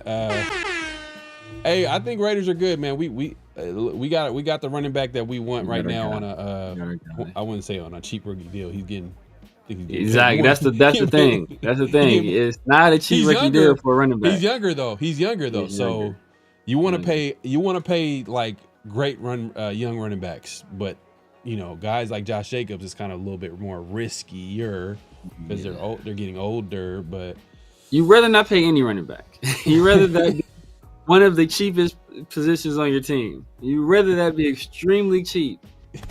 And if you're going to pay a running back, you rather know the guy's going to be good. I think it's highly likely that Ashton Genty will be a good player. It's like the chances of him not being at least good, very low. But, still though, you don't want to be paying that kind of money. He's the second highest paid running back in the league right now. So for him to get for you to get value on his contract, he would have to be the best running back in the league because he's been paid number 2. So if you to get value, he'd have to be number 1 as a running back. And no, I don't see him being better than Saquon, or Derrick Henry or Josh this year. So he's not going to get value this year, but over time, will that contract turn into a value contract? Possibly. Yeah. Mikeavelli in the building, man. Appreciate you, my guy. If you haven't already, make sure to head over to Mikeavelli24 YouTube channel. Make sure to subscribe to my guy. Also follow him on Twitter. Good follow. He says, I'd rather trade with Cleveland, to be honest, and the contract a lot cheaper. Who would you trade for? Would you trade for, would Shedeur be available? And to be honest with you, the Raiders kind of made it known that they're not. It'd be weird for them to trade for Shedeur. Not to say that I don't want him to do it, but it'd just be weird. He was there the whole time, and then you're going to trade for him. And then also you make a very indirect comment. I remember that comment. It was literally throughout it was the Shedeur dropping all the way down to the 5th and 6th before he got drafted. Spytek out of nowhere was when he was asked about the type of player that he liked. Had nothing to do with Shedeur, but it was clear that he's like, we like humble superstars. That's what he said. We like humble superstars. We like guys who don't, they like Tim Duncans. That's what they want. They want Tim Duncans. They don't want people. They don't like the flashy. They don't want the flashy, bro. Spytek be telling himself in those press conferences. Oh, he's telling himself. I love it though. I love it. I love it when Brady talks and Spytek talks because they can't lie. They can't really they can't lie at all. Yeah, they try to lie, but there's clues. Like when he said the situation about, you know what? I think somebody asked him about running back. He's like, you kind of don't know if the guy's going to be there in the second round, so you don't want to take that chance. So I think that was a message for the media, but I think that was a direct message for Chip Kelly. Like, yo, bro, we did not want to take no chance. We had to get a guy, and it's the guy. We felt this guy was the best guy, and if we didn't get him or the other top 2, we felt it was a steep fall off after that. So we didn't want to take a chance not getting one of those 3. Who in that Cleveland room would you trade for outside of Shedeur? Even though the fact nobody, even though they Kenny got Pickett? a lot, Kenny Pickett. I'm not trading for Dylan Gabriel, but I'm not trading for Dylan Gabriel. But it would be Shedeur. Kenny Pickett is ass. I don't want to trade. I don't even. We're being honest. I think Dylan Gabriel's gonna be ass too. That's I don't want Dylan Gabriel. I don't want Dylan Gabriel. Like I said, you're a quarterback that short, you have to have some elite level trait. He has none. Donald, you know what's crazy? He says, "What about Hendon Hooker, man? Appreciate you coming through." He said, "You know what's crazy? I don't think Hendon Hooker is not the backup QB. I think it's going to Kyle Allen." Yeah, They don't like him. They don't like Hendon, and that was a guy I've wanted to take a flyer on for a while. He must be trash because we saw last year for the playoffs. It's they brought in Teddy Bridgewater, and I made excuses. I was like, they just bringing in Teddy Bridgewater because they want a veteran in case golf goes down. They don't want to be throwing this guy, making this his first start or his first real NFL games to be in the playoffs. But nah, it wasn't that. They just think he trash. They just think he's trash. Bro, Ben Johnson was literally coaching the top offense in the league, and they literally didn't they sign Teddy they signed Teddy Bridgewater for the playoffs. That's wild, man. That says a lot, man. That says a lot. So I don't know something about Hendon Hooker is not working out with the Detroit Lions. Kyle Allen literally was signed this offseason and took the backup role. Yeah. Where it literally is, I don't know if they announced that he's the backup, but like by all accounts in training camp and all the stuff that's coming out of their camp, it sounds like Kyle Allen's going to be the backup quarterback to the Lions. And it just makes you think like Hendon Hooker was a guy, if he wasn't hurt, he was going to be one of the first quarterbacks taken in that draft. And he dropped all the way down to the third. I want to say, round? yeah, because that crazy fourth injury. Yeah. He's I want to say, I think it was a third. I thought it was a third, but maybe it was a fourth. But yeah, because that crazy knee injury. And he was older too. That's another thing. He was like Tyler Shook. And I don't think he's old as Tyler Shook, but he was old. He was like 25 when he was drafted. Yeah, man. I think it was done. But that's the thing though. It's like so because are you saying that do they have Kyle Allen ahead of them on the depth chart, or is like this is kind of what you've been hearing is that they're going to put Kyle Allen over him? You're saying, am I hearing that they're going to put Kyle Allen over him, or what do you? Yeah, is that what is like those are the rumblings, or you saw it like on their depth chart they released? I'll pull it up right now just to make sure. Yeah, because like I said, like those depth charts, they're trash. I don't outside of a few spots, I don't trust those depth charts at all.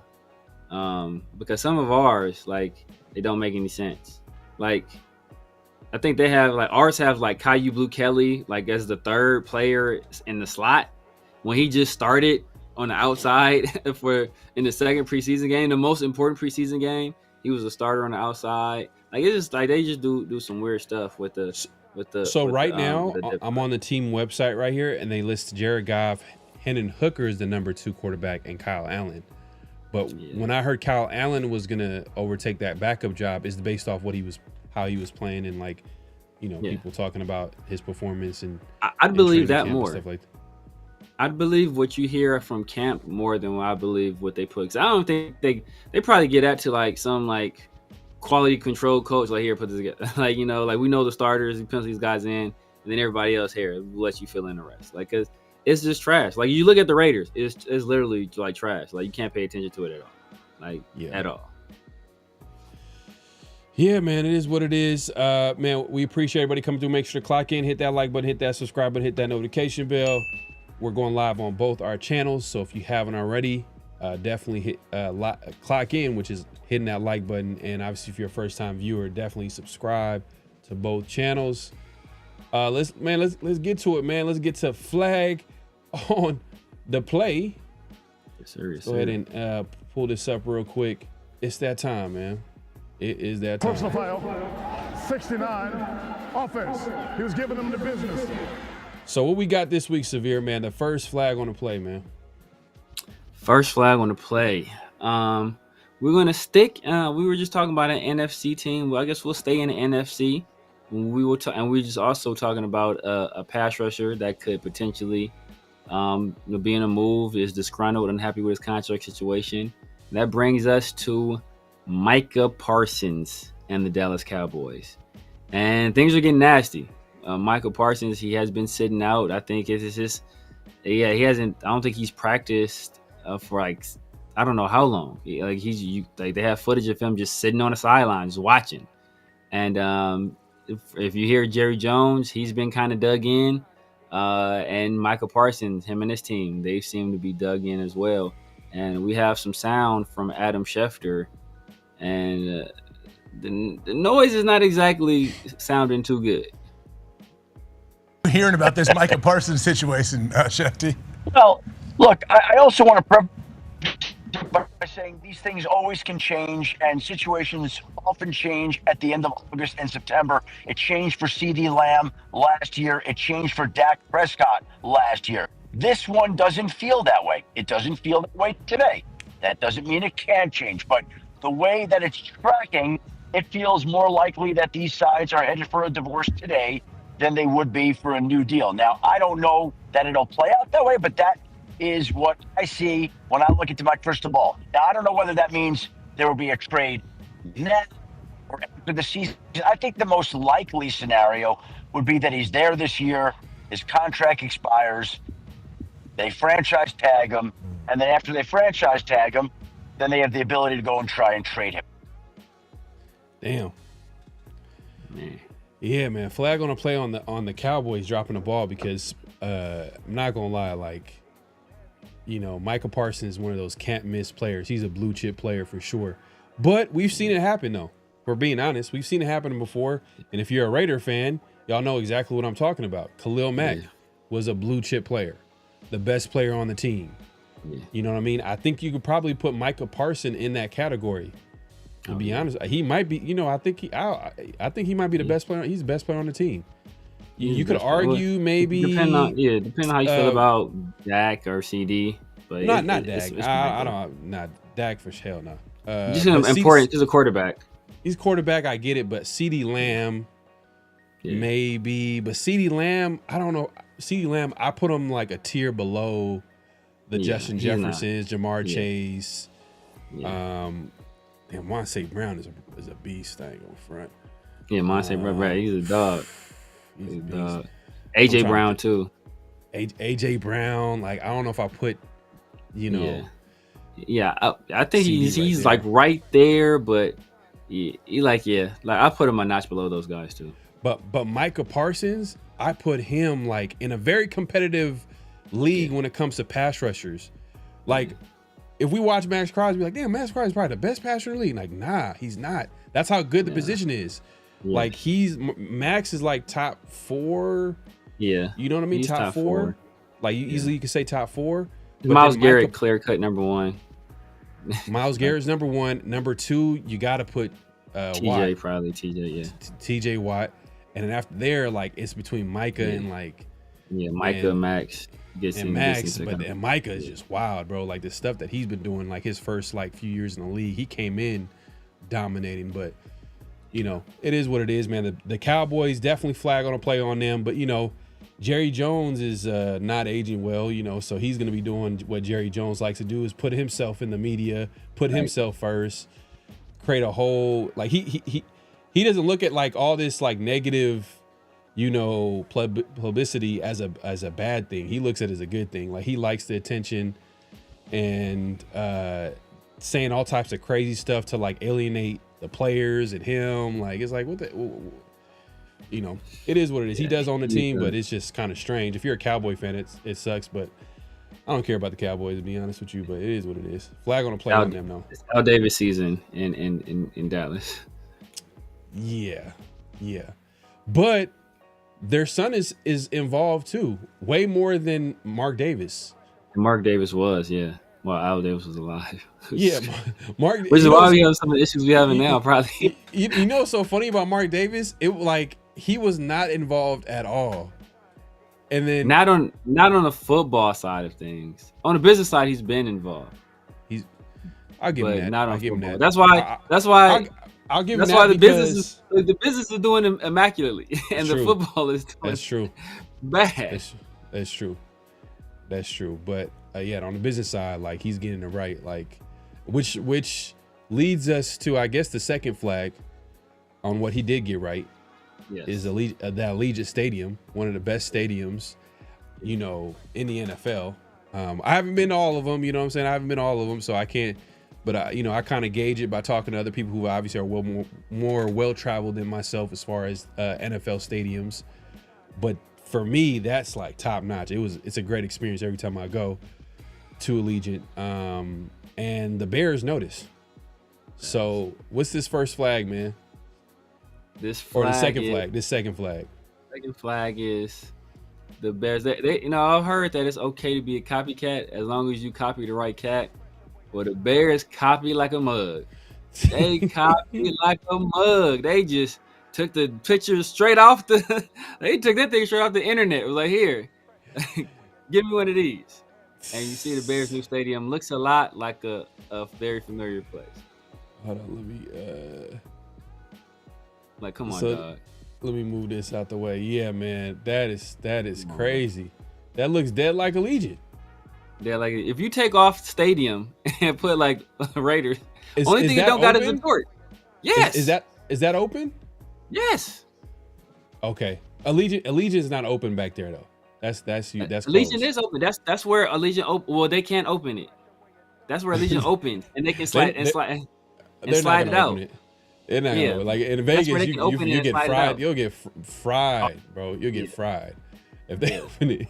I'll Oh be yeah, pissed yeah. off. If Imagine it's not a playing some night great, game, if it's bro. not a night Yeah. game, Oh, it's you know what? Yeah, you're right. You're right. Like if it's a night game and probably later in the year, after like the beginning portion of the season, maybe it probably be better. Yeah. But okay. So this opens. I didn't know that. I thought that was closed in Allegiant. I could have sworn. I thought that was like LA SoFi. SoFi has it open. No, SoFi looks like a big ass slingshot. Like, but SoFi got like a weird ass design. It looks weird. That's Allegiant has that part open. That's where you can see like the Vegas skyline. That's where the torch is on Allegiant. Yeah, that's where the torch at. It does look like Allegiant. I'm not gonna lie. Like they are taking a page out of the Raiders book. It is what it is, but it's exactly like it though. God, like I'm trying to see any. Do you see any differences? I don't even see any differences. I don't see any differences, bro, at all. I don't see any. Does anybody see any difference? I'm trying to see if I get the. They didn't even change a few answers on the test. Yeah, facts. Yeah, they didn't do change nothing. it at all, bro. Look, I'm about to send you this picture right here. You can see, bro. Hey. Oh my goodness, I'm about to send you this picture. Can I? Let me show you this. See, Mark. I gotta give him credit, man. Mark got the stadium right. He got the stadium right. Like even the fact that he didn't do artificial turf, he did real grass. Like he got that right. He did his research. I'm sending it to the group chat, to the chat. Hopefully you can pull it up. All right, hold on 1 second. I don't know. Let's see if it'll work. You sent it on X? I sent on Ecamm. You sent on X better? Or I'll send it on IG. Let's see if it'll work on IG. Okay. I sent it on IG. That's cool. I can copy and paste it. Let's see.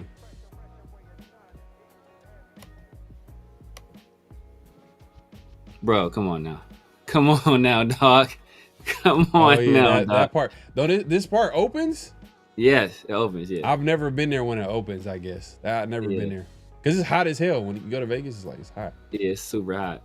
Yeah, come on, dog. Look at that. Look at even the Allegiant. Look at the two screens on the side. Bro, this come on now, dog. Come on. Go, it's exactly the same. Bro. That's crazy. Yeah, that's wild. It's damn near the same. Damn, no originality. God damn, man. It's crazy, but it is what it is. The Bears suck.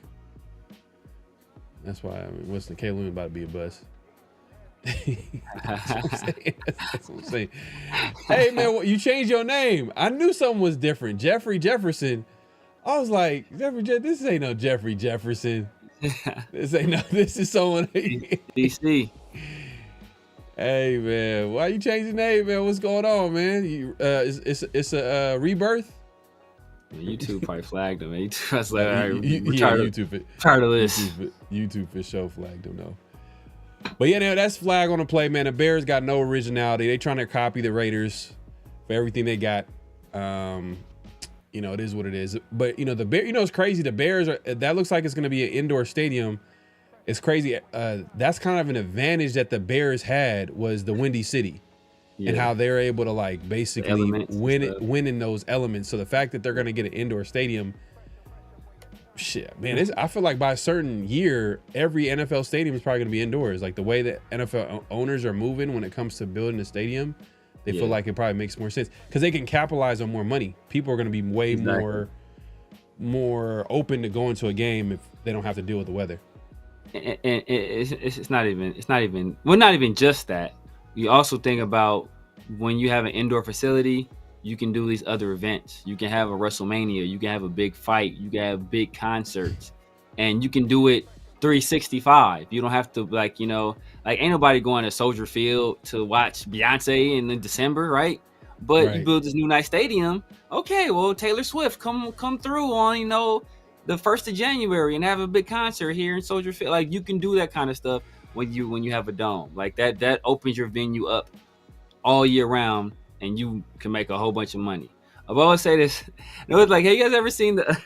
I don't know if you guys remember this, but it's like an episode of The Simpsons where they had a contest of like who can build like the best like model of a power plant, and then like Homer just made the exact same power plant as the one he works in, and he's like I just made the same one, but I put racing stripes on there, and like that's what the Bears do. They just do the same thing, but they just put racing stripes on.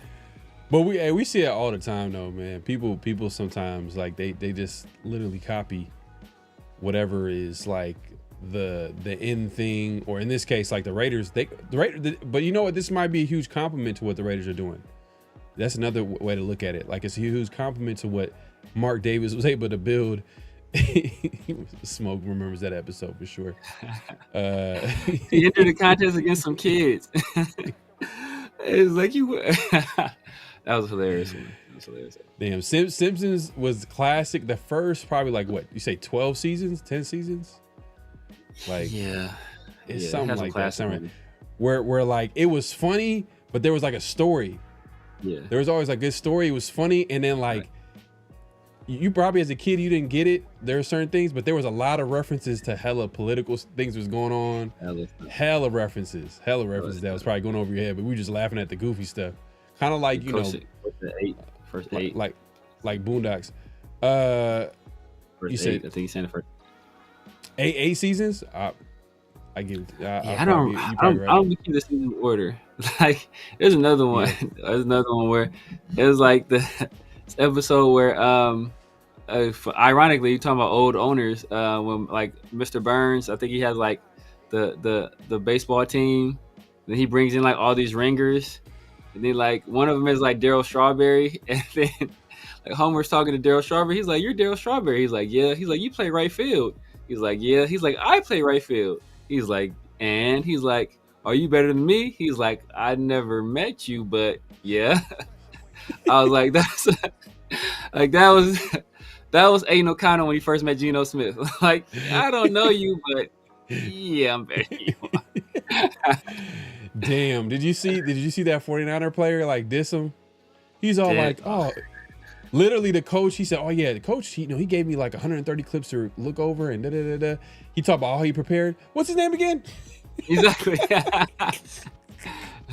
Aiden O'Connell. I was like, oh yeah, that guy, man. Yeah, man, thank you, man. Appreciate it. Damn. The dude that had the interception. He's like, did he say thank you for throwing it to me or something like that? Yeah. That was he was like, it was a perfect pass. Yeah. I was like, dang, man. Oh man, that's hilarious, man. But yeah, man, if you haven't already, make sure to click in, hit that like button, hit that subscribe, and hit that notification bell. Let's move it along, man. We got notable quotables. This is where we play quotes that we find interesting and we feel like we can have a good conversation about. The first notable quotable, if you want to give the intro, Severe. Yeah, the first notable quotable is honest Ashton Genty. Did we hit up all the flags? Yeah. Okay, cool. Yeah. This is Ashton Genty. This is presser from earlier today.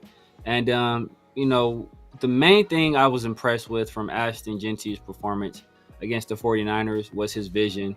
Like I said before, everybody wants to bring up that that play where he stiff-armed and ran a guy over, but he had a few runs earlier than that where he just showed how good his vision was, his ability just to find creases and pockets in the defense to get just these extra couple of yards. And you think he got him pinned in, and then he finds a crease, and he's like, bam, this is 2-3 more yards.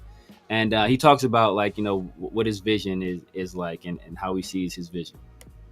And you know what, too? That's just before we play the clip, that's a reason why, or a way for him to create big plays. Because if he has good vision, then he's ability to see. Because the quote is obviously gonna tell it how like it is. But I'm in my mind, I'm like, that's how he's gonna create big plays in the NFL. If he's able to see it before it could happen and set it up to where he can get a big play. And then obviously the icing on the cake is him like breaking tackles and doing what he got to do. Let me go ahead and play this clip. When you're able to create big plays, can you kind of just talk about your vision as a runner? Marcus Allen, he said great runners, they're not really concerned with the guy in front of them. They're already looking at the second and third guy up ahead to make a play. Can you kind of just talk about your vision when you're able to create a big play? Yeah, I mean, first off, it's like, it's like a game of chess. It's like knowing where everybody's at. I turn up a little bit. Ball snaps possibly so that you're a step ahead. And if you can do that, then that's where the big plays come, right? Because he was talking extremely low in the presser. I don't know if you. Where everybody's coming from, so you can finish the play in school. What have you thought of returning some kicks in practice? What have you gotten out of that? It's been pretty fun. I don't know how much have to do it for real, but it's just another skill, another thing that I have to my game that when they call me to do it, I'll be able to rise to the occasion. I would. Yeah, man, and it's interesting. He brought up the guy that brought up Marcus Allen. Did you hear Marcus Allen compare Genty to not exactly to Barry Sanders, but certain aspects of Barry Sanders? He compared Genty and Barry Sanders' balance, his ability to his balance, and then he compared him to Emmett and his power. Yeah, I think that's specific aspects of the game. That's a lot of it's compliment, bro. Like if Marcus Allen is coming out and saying that, like, and picking out certain parts of your game, like, hey, look, like this is legit. So I'm just wondering how it's Marshall like. compared him to Saquon, or he didn't say compare him to Saquon, but he said he think he can be special like Saquon. Yeah, he didn't compare him like stylistically, but he says like he's that type of like he's gonna be a beast, like to the point where people are gonna respect. Like the league is gonna respect him like a Saquon, which is that's high praise. That's high praise, especially coming from a running back. For sure. So yeah, man. Like he's getting. That's the thing about Genty, man. Like I haven't heard anyone say anything bad about him. Like a lot of people got a lot of good things to say about him. Like I'm looking for someone to really harshly critique Genty and have like the only one I can think of is Severe, man. Like Severe's the only one that's harshly critiquing it. I didn't even think I harshly critiqued him neither. I just say he doesn't have elite athleticism. And he don't. But I don't think that will stop him from being a good player though. That's the thing. He doesn't have elite traits, but I don't think that'll stop him from being a good player. Like he has elite vision and elite contact balance. So, and I think that's what's going to carry him the most in his NFL career is those two. No, traits. I'm with you, bro. Severe. I'm concerned. I'll say I'm concerned about how he's going to approach his physicality in the NFL at his size and his long speed. I want to see it. This is early concerns. I'm just nitpicking. This people probably say we're nitpicking, but it's honest. It's honest to say that based on. And then the hits, as you say, just the accumulation of them. Like you don't want to see it. Like like just like the hit he took against that linebacker. Like his bell got rung. He said he had a stinger and he had to leave. Like he said he never had that before. It's like because you never played against like NFL caliber players before. Like right. So it's like. It's different at this level. So you don't want that guy to be taking all those hits. I bet you he's never been hit and like stumbled backwards before. Like that's probably the first time that's ever happened to him in his career where like somebody stuck him and he stumbled backwards. But to be fair though, like he made it a point to play a certain way because people were questioning if he can play. That's stupid. But if he's doing that, that's dumb. Well, players been doing that. Like, I mean, if he's trying to prove a point, like by taking unnecessary hits, that's stupid. Oh yeah, I hear you. In the long run, yes. Yeah. But like, I think I'd rather you can juke this guy and get 15 yards, like if that's a selfish move. Now, if he was like, hey, you know what, I want to set the tone and be physical, and hey, show them that. All right, that's different. But if your whole point is, I'm gonna show people I can take a hit, and that's dumb. Like that's a selfish reason to do something. I don't see Barry at all. I see Lynch. Yeah, I don't see Barry like stylistically. I see Emmett. He's saying like his balance. he's like specifically talking a certain aspect about Barry, and he's using Barry for some reason. But he just, I've heard LaDainian Tomlinson. People say LaDainian Tomlinson. Maybe his smoothness. He does run on. There's a smoothness. Crack. I say Emmett is the smoothest one. Emmett, just like Emmett, not super fast, but Sutton, very like Emmett was very crafty, clever. You couldn't get a solid hit on him, but he had power too. He'll lay a hat on you. But I can see Barry because he's short, low center of gravity. Like he got like big quads, kind of like Barry. So you can kind of see like that the similarity there. But yeah, Barry was just we never gonna see another Barry. This was crazy. Yeah, no, we're never gonna see a Barry for sure. Marshawn was more violent. Yeah, but damn, I don't know, man. Like, I'm not gonna argue who's more violent. I'm just saying that like, Genty might be this, like he might be a physical player in the league too. Yeah. Like, it seems like it. It just seems that's just his game. Like the way he played He in needs college. to be though. He needs to be. That's the only thing I'm worried about. Just like don't be out there taking crazy hits. Like just when you need to get those extra yards, like the goal line play. The goal line play was a good play where do you see he Frank had to Gore? be physical. You see I can see Frank Gore. I can see Frank Gore because Frank Gore was another guy that was just like Frank Gore wasn't fast. He wasn't like super big. But you know what? He didn't have great speed. Crafty and just he didn't have great speed, but he created a lot of big plays though. He created big plays. But he did get caught from behind though. I'll say this. He did. I've seen him get caught from behind. I think that's Ashton. I think it's Ashton, where he'll create big just off his vision and his understanding of what teams are trying to do. It's like you know what? Is he worth it? Okay, if he's Frank Gore, was he worth it? If he's a Frank Gore type, because Frank Gore was clean, like he was consistent, bro. He was consistent for years, bro. Yeah, like yes, but it's like you can get a running back later. That's the only thing. Like, yes, he's worth it. I don't think he's gonna be like a bust, right? Like, I don't think it's gonna be like, I don't think it's gonna be Tyree. Like, I don't think it's gonna be Tyree. It'll be like, I'm trying to think, who's just a solid player that's just like taking like, this guy just played for a long time, was solid. Like, he just wasn't a bust. People around him might have been bust, but this guy's just a good, solid player. Like, I want that guy on my team. Like, like, and I think Ashton will be better than that. But I think we could got guys like that in the second or third round and running back. Like your boy Brecky Irvin last year. Bro, how crazy it is. This is off topic, but how crazy it is that we're going to be playing the Patriots Travion first game of the season. And Hampton. Travion, and not even Hampton. You went ahead and went to Hampton the next game. Yeah. But Travion, and guess who's offensive coordinator for the Patriots? Yeah. Oh, bro. So he's going to try to cook up something special that game. You know he is. I know it's crazy. And I know it's crazy. I don't know. Like, I don't know just how petty he is, but just seeing Josh McDaniels' face, he looks like he's the petty kind of dude that holds grudges. Like what he'll do, what he probably will do.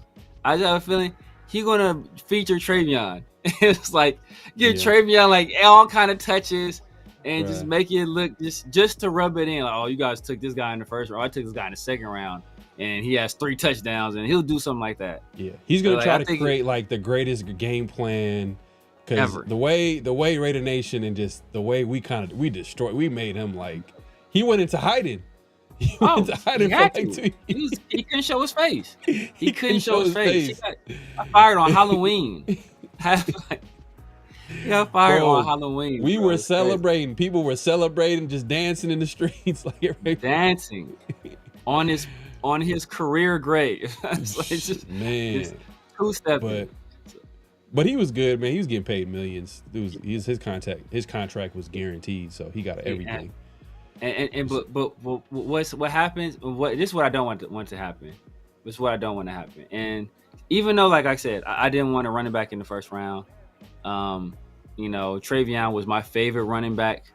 What I don't want to happen is because of the infrastructure of their teams, like if Travion has a really good game and or a better game than Ashton, and Ashton struggles, or if Marion has a better game than Ashton, I don't want people to be like, oh, see, we should have.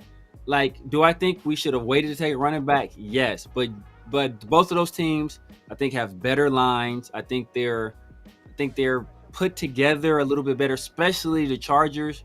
They're put together up front a lot better. Their running backs are in better situations, in my opinion. For just looking at what we're looking at now. So those guys may start out faster, especially in a regular season in Ashton, but that doesn't necessarily mean they'll be better players in the long run. So I think a lot of people are gonna, if those guys, because I think both those guys are gonna probably have big games, especially with our defense. We already kind of said we could be in for some long days. We'll see, man. We'll see, man. Shout out to LS in the building. Appreciate the super chat. He says Genty is a first-year player with a fourth-year tread, being paid like an all-pro without even taking a snap. I'll hate it until he wins a rushing title. Damn. He's the second highest paid running back in the league, man. Like I don't like the pick. I don't like the pick. Not the player. And that's what people will criticize you. If you don't like the pick, they're like, oh, you said he was trash. Like, no, nobody said that. So LS probably hated Saquon until like last year. Saquon let the league in all-purpose yards as a rookie. No, he said let the league in the rushing title. If he wins the rushing title, I'll hate it until he wins the rushing title. Specifically, he said rushing title. Yeah. I think it was Saquon led the league in all-purpose yards as a rookie. I want to say, and like don't try to save LS, man. Yeah. Don't try to save. No, but like, he led the league in all-purpose yards as a rookie. Like if Ashton Genty leads the league in all-purpose yards as a rookie, I'll be like, all right, cool. Like, he's what people said he was. What I say? I said he needed 1,600. Shady McCoy, nah. Shady. I think Charlie Garner got more shakes than Shady. Shady got shakes though, but I think Charlie Garner. Shady's closer to Charlie Garner stylistically, like the way they try to shake you and juke you, but damn, Charlie Garner, man, that's just, you're a Raider fan, man. You know what I'm talking about. He was trying to embarrass you. Like he was trying to, the way he was able to like just. The shiftiness, the ability to shake the defender and get and make a guy miss was crazy. And too, he kind of came at a time if he came in a different era, like he came in this era, he would have probably got 1,000 yards rushing. Like he was doing it when they weren't doing it like that. Like that was not something that was asked for a lot of running backs to do. Like a lot of running backs were going out there to get, obviously, rush to football. I mean, there was there was the Marshall Faulks. They were kind of one of ones. You know, you could put LT in that category as far as being a threat from a receiving aspect and then rushing the football. And even that season where I thought he rushed for 1,000 yards, but he damn near did it, bro. He had 900 yards receiving, almost both. 900 yards rushing. So he was a monster that season. But let's move along to the next notable quotable real quick, man. Next notable quotable. I know a lot of people have a lot of concerns about what's going to end up happening with this team. One person that doesn't seem to have any concerns is Geno Smith, and he talked about just his faith in the relationship that he and Pete Carroll have and what they've built over his time in Seattle, and he feels that will translate over here with the Raiders. The Raider way, just win, baby. So, Coach Carroll has been winning 9-10 games a year for, I don't know, the last 20 years, no matter where he's been. I'm not saying this because it doesn't matter, but I've won, 9-10 games for the last 3 years. So we know how to win, and we know how to win together. And I think there's something to that. I know what he expects of me. I know what he wants me to do in terms of how to play the position. And I know that, he's going to do all the things to put me in position to succeed. And that trust factor, having the trust between head coach, GM, ownership, all of that stuff really matters. And I think it trickles down to the team. We got a lot of great players, like I said. And, it's about us, like you said, we got to win between the white lines. Nothing that's being said here is going to matter. We got to go out and execute. And so we're working on it. We're getting better in practice, and we're looking forward to our opportunities. Her last name is the Raider way. Just win, baby. Yeah, man. And this is why Anthony Richardson coming to this situation is so perfect. Like, I could tell Geno Smith being in that room with Anthony Richardson is be such a big impact on him. Like, you could tell he's a good leader. He's experienced. Like, the fact that he's experienced in the fact that a team that drafted him gave up on him, you know what I mean? He became a journeyman quarterback, and like AR is going to be in the building. Obviously, the team that drafted him, you know, essentially gave up on him, and how to navigate that and how to like, you know, get better as a football player. Like, I just feel like it'll be a great situation for AR to just sit behind a Geno Smith. But Geno, man, like, I like him, man. Like, he just seems like an authentic person. Seems like a good leader. I feel like he's gonna have a good year this year. Like, but we'll see, man. I just think that the offense this year with Chip Kelly is gonna be the way they put together this offense. It seems like they put a lot of resource into it, and I feel like they're gonna get a lot of the they're gonna hit on the investments that they had on this offense, because the defense they barely invested in the defense, for being honest. Yeah. They barely like made any investments in the defense outside of maybe draft picks, you know. But is Darian Porter going to be the starter on the outside? It seems like Kelly might be taking over that spot. It seems like he came back. He just came out of nowhere, and now he's. But you know, we'll see. We'll see what it looks like game 1 against the Patriots. But and then. You know, but I'm not saying that none of the guys that they draft are not going to contribute. They're just not going to contribute. I don't know if they're going to contribute as much right now. Yeah, it's going to take some time. Maybe like later in the season, at some point in the season. But right away, nah. Like, a lot of the players on offense, you could tell they're going to contribute right away. Yeah. You know what I mean? From the Genties, the Genos, you know, you could go with the Mayers. There's so many weapons on offense that you feel like they're going to contribute day one. But yeah, man, Geno's best quarterback we had since your favorite quarterback, Derek Carr. Yeah, man. Yeah. I guess, yeah. Like, last year I sure wanted Derek Carr. He was like, we had last year. I was like, yeah, I'll take that Derek Carr in a second. Yeah, man. Yeah, I think Geno has the potential to be the best quarterback we've had in a long time, man. If everything goes according to plan. Yeah, the Cole was explosive. Kaufman, for sure. Kaufman was a dog. He retired early, but he was a dog, though. Mm-hmm. Gore rushed for over 1,000 yards, 8 out of 10 years with the Niners. Yeah, bro, he was super consistent. I hated Niners, but that dude, year in, year out, bro. Year in, year out. And the thing is, there was like, for years, some of those years, there was really nobody on offense. So everybody knew that he was going to be getting the ball, and he was still getting his. Still consistent. Mm-hmm. Even when he left the Niners, like, he was actually pretty decent. I was like, God damn, like, yeah, he still like when LT left the Chargers, it was a drop off. Like, but when you know what I mean, like, you could tell he wasn't the same player, because Frank Gore's game is like Genty. It's not necessarily predicated on athleticism and on being super fast. Like I said, I don't think Genty is like super fast. You know, he has quickness, he has really good feet, great vision, understands how to, shift his body to absorb contact and break tackles. Is he going to outrun a whole bunch of people? No. But the fact that he has all those other abilities, his game is going to age. Is going to age well, because those other skills aren't going to leave you. Like, you're not going to just like lose vision, or not understand how to set up runs and stuff like that. He's always going to have that stuff. So he'll be able to play for a minute if he doesn't take a whole bunch of unnecessary hits.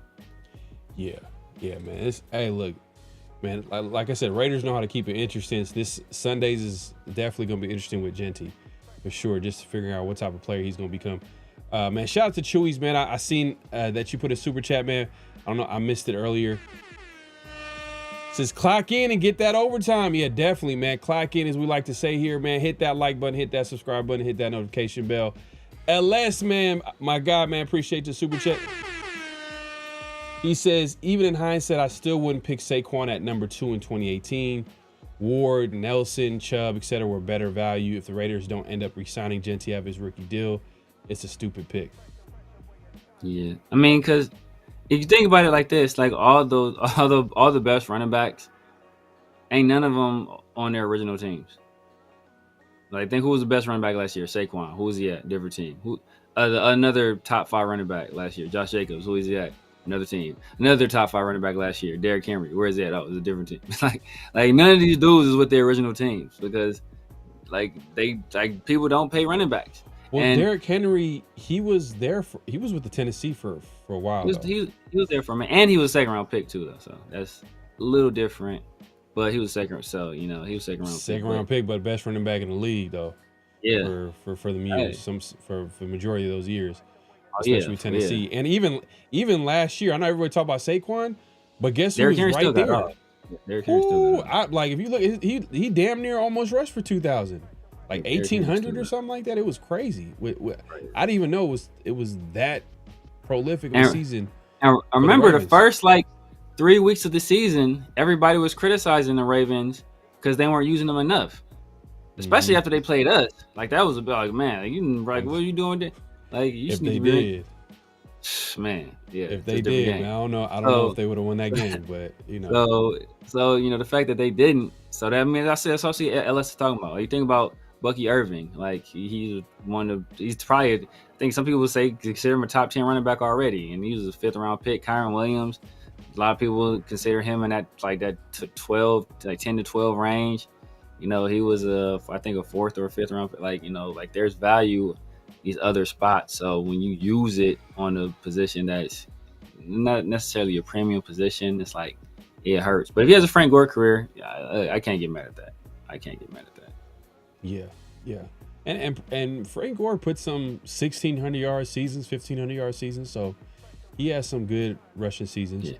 He wasn't like 11. He wasn't one of those like Najee, you know what I mean? Najee Harris, where he's barely getting over 1,000 yards. You know what I mean? He was putting in work. Yeah. He was putting in work for sure. Super Omicron. To be honest, if Genty gets off, he'll be another Josh Jacobs. He'll wear a high camp number, but we'd have to move on just like Josh Jacobs. Yeah. We'll see. I think running backs right now, they're in right now.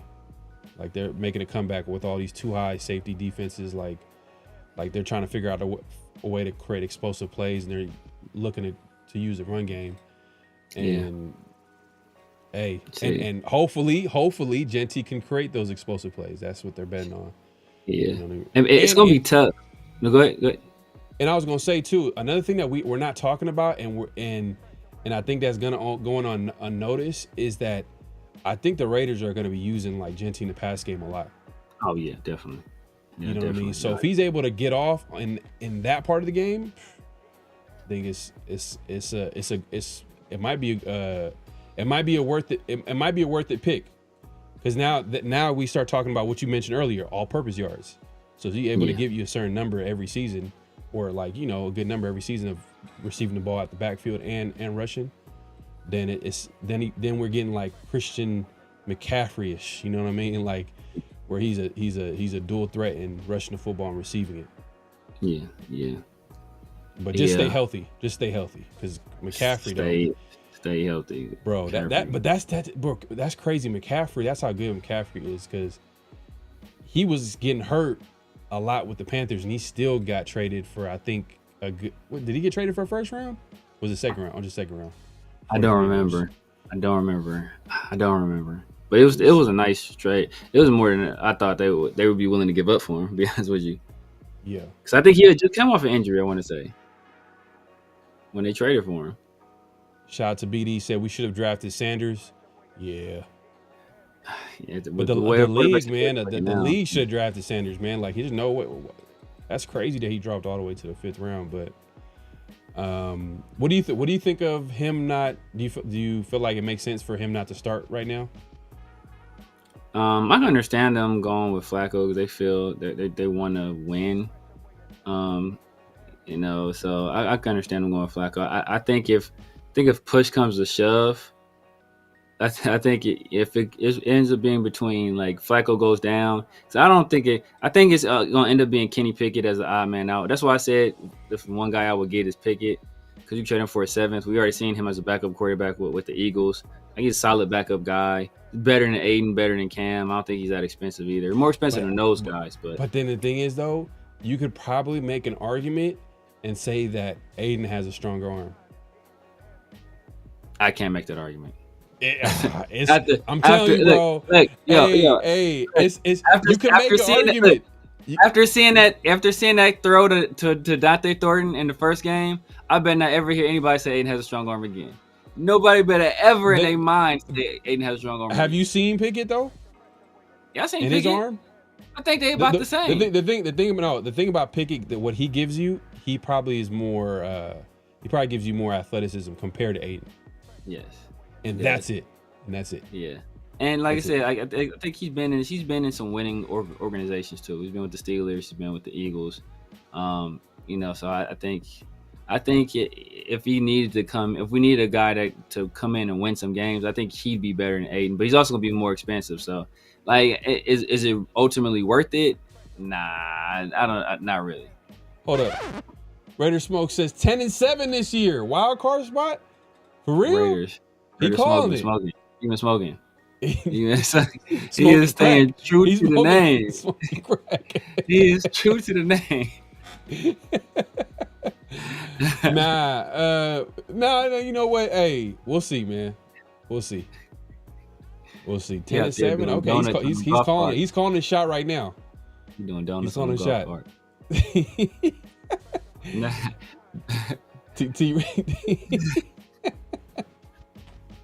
Man, you hilarious, bro. He said, "Take it to the bank, man." Okay, all right. Coach says 7-10. No, don't be out here bouncing checks, Raider Smoke. Out here, you get in trouble like the player for the Marcus Morris. Don't be out here bouncing checks like Marcus Morris. Basically, SoCal. So yeah, he's basically saying AOC. Yeah, they're both trash. It's like tomato. Tomato, man. You know what I mean? Like AOC's tomato and chicken is tomato. Man, we could be in some trouble. No, for real, man. Is that all for notable quotables? Yeah, that's it for notable quotables. All right. Let's get to what's real, what's not. This is where we say statement, and then we react to it by saying if it's real or it's not. Y'all obviously do the same. What's the first notable quotable, Severe? The first, what's real, what's not? Yeah. We kept it super simple. The first, what's real, what's not? We know there have been a lot of tinkering with a particular unit. And we also know Pete Carroll's track record with this unit. So the first real, what's not is our secondary will be better than people think. Our secondary will be better than people think. Is that real or if it's not? So you got to pay attention to what he's saying. Better than what people think. So what do people think right now? So what people think is it's trash. The equivalent of Aiden O'Connell's arm strength. That's what they think right now. Oh, damn. All right. Okay.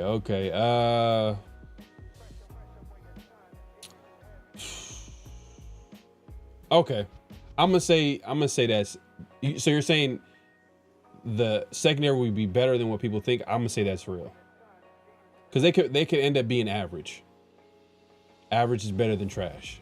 So you know what I mean? And there's some young players on that outside which obviously get better as the season go on. But right out the gate, I don't know.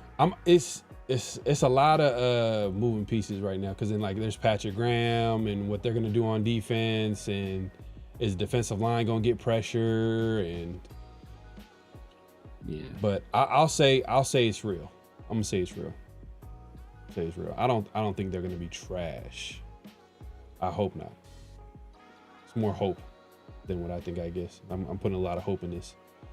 Smoke says you saying it's real? All right. Okay. Severe, what you think, bro? Is Marty Morris saying trash is gonna be better than our secondary? I think that's what Marty Morris. I don't know. He's saying it's trash? Oh damn, he's saying it's trash. Is Marty Morris saying it's trash? I think. Is he saying it's trash? That's what I think he's saying. Okay, you saying you agree? I guess go ahead. Yeah, I'm saying not real, man. I think it's gonna be bad. I think it's gonna be bad, man. When I saw, I think we're gonna have to do a lot. It's gonna really depend on our pass rush, really, because I don't think we have guys that can cover a lot, and we're gonna need the pass rush to really get home, because they had Russell Gage out there looking like Marvin Harrison Jr. Marvin Harrison Sr. rather. Like, he was out there cooking us. Ricky Pearsall, he was just destroying. Nobody can mess with him in practice, at all. Nobody could touch him.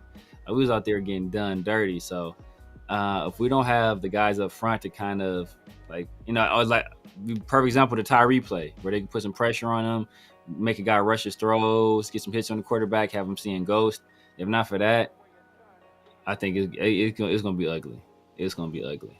Who do you feel like out of the young guys in the defensive line room can contribute early on? Because they've been flashing. Some of these guys have been flashing. So if you're talking about as a pass rusher, it's going to probably be Tonka, I would say, as a pass rusher. I think the one who's going to be the guy I like the best is Pegues, but he doesn't really offer a lot pass rush wise. I think, if you're talking about just draft picks, it's going to be Hemingway. But if you're talking about just period of young guys, I think Laulu. I think Laulu is going to offer some pass rush. You know what I really like though about these shout out to Spy Tick. They might have hit on these guys, because remember when we drafted a pair of D tackles with Ziegler, and we got nothing. We drafted like 3 D tackles. We drafted like 3 D tackles that within a 2-year span. In 2 years, yeah, it was Neil Farrell, Matthew. Oh well, Byron Young, yeah.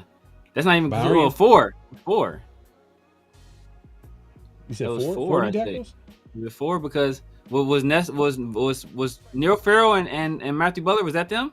That was them, right? Those are 2. That might have been the year prior though. So Neil Farrell, Matthew Butler, Byron Young, Nesta Jade. Oh, he was in the 7th round. Yep. Damn, yeah, them guys. We didn't get nothing. Nothing. We got a good But JJ Pegues and Tonka right now, they're flashing. They're showing okay. There might be something. I didn't like Tonka on draft day either. So if you would ask me who did I think Tonka was going to contribute early? No, I did not like that. Actually, when we picked Tonka, I wanted us to pick Pegues. So the fact that we were able to get both of them, hey, I'm cool with that. Because Pegues is a guy I really like, just coming out of Ole Miss as a guy I had seen play. We just watching. When I would watch games to see Jackson Dart, I would see Pegues. I'm like, oh man, this dude is nice. So, but wrong Byron Young for sure. Yeah, facts. You know why we drafted that Byron Young instead? Because we drafted Tyree in the 1st round instead of Jalen Carter. So we could have the good Byron Young and Jalen Carter. Imagine that. Damn. Imagine that. Go to sleep with that nightmare. That's sad, bro. That's sad. Go to sleep with that nightmare. Yeah, they're gonna make a documentary. What's the ESPN documentaries? What is it called? That they always make classic documentaries they make. Oh, the 30 for 30. They need to make a 30 for 30 documentary on the Raiders' missed draft picks. Oh my God, that'll be some sad shit, bro. They need to study this shit. They need to study this shit. They get why are teams, and then they have to use Raiders. They got to use the Raiders because Raiders are just a great example. I'm sorry, we've missed too many draft picks. That would be too long. They couldn't fit. It had to be like a 3-part series. They had to. Yeah, it had to be like part 1. This decade from this decade. You know what I mean? Exactly. Facts. 30 for 30, man. Yeah, man. It's why I didn't think of that. 30 for 30. They had some classic documentaries. You see the one on Escobar? Nuh-uh. It's a 30 for the Escobar and then the soccer player. It's crazy. Pele? Or no, not Pele. Pele was that was before. He's Brazil, yeah. He's Brazilian too. Time. That's the only soccer player I know, so that's only. you just thought soccer. I know. I know 4 soccer players: Pele, Mbappe, Cristiano Ronaldo, and Messi. You ask me anybody else? I don't know. You know more than me, Oh, bro. and what's the guy? What's the tall guy? Yeah, man. Yeah. Colombian soccer player that missed the penalty. Yeah, it's a crazy story. Like, now Ronaldinho, he was Ronaldinho. I know Ronaldinho. That's Kobe's boy too. That's Brazil. Right? He was in Brazil. Yeah, I know the old Ronaldo too. The old one, not the new Ronaldo, not the Spain Ronaldo. Yeah. The old Ronaldo. Ronaldinho was a center, and I think Ronaldo was a forward. Yeah, like he was before Ronaldinho. Like he was like the. Oh yeah, I forgot David Beckham. I don't know David Beckham. I mean David Beckham. Yeah, David Beckham. This is you could tell that this is a. What's the guy? American Pablo something. Pablo. I think is he German or something? Pablo something. He's a black dude. Pablo with a P. I forget his name. I don't know who that guy is. Hanak says Mordano. I don't know that. I don't know who that is at all. That was it. See the chat right now. We need. You know what we need to do, man? We're gonna do this. We're gonna bring it out. Pablo Pogba. There you go. Pablo Pogba.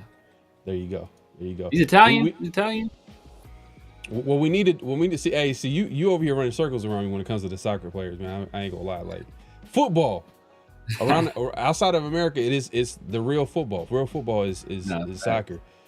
American football is what this show is about. So you could tell. You can obviously tell, man. But we appreciate everybody coming through. Make sure to clocking it.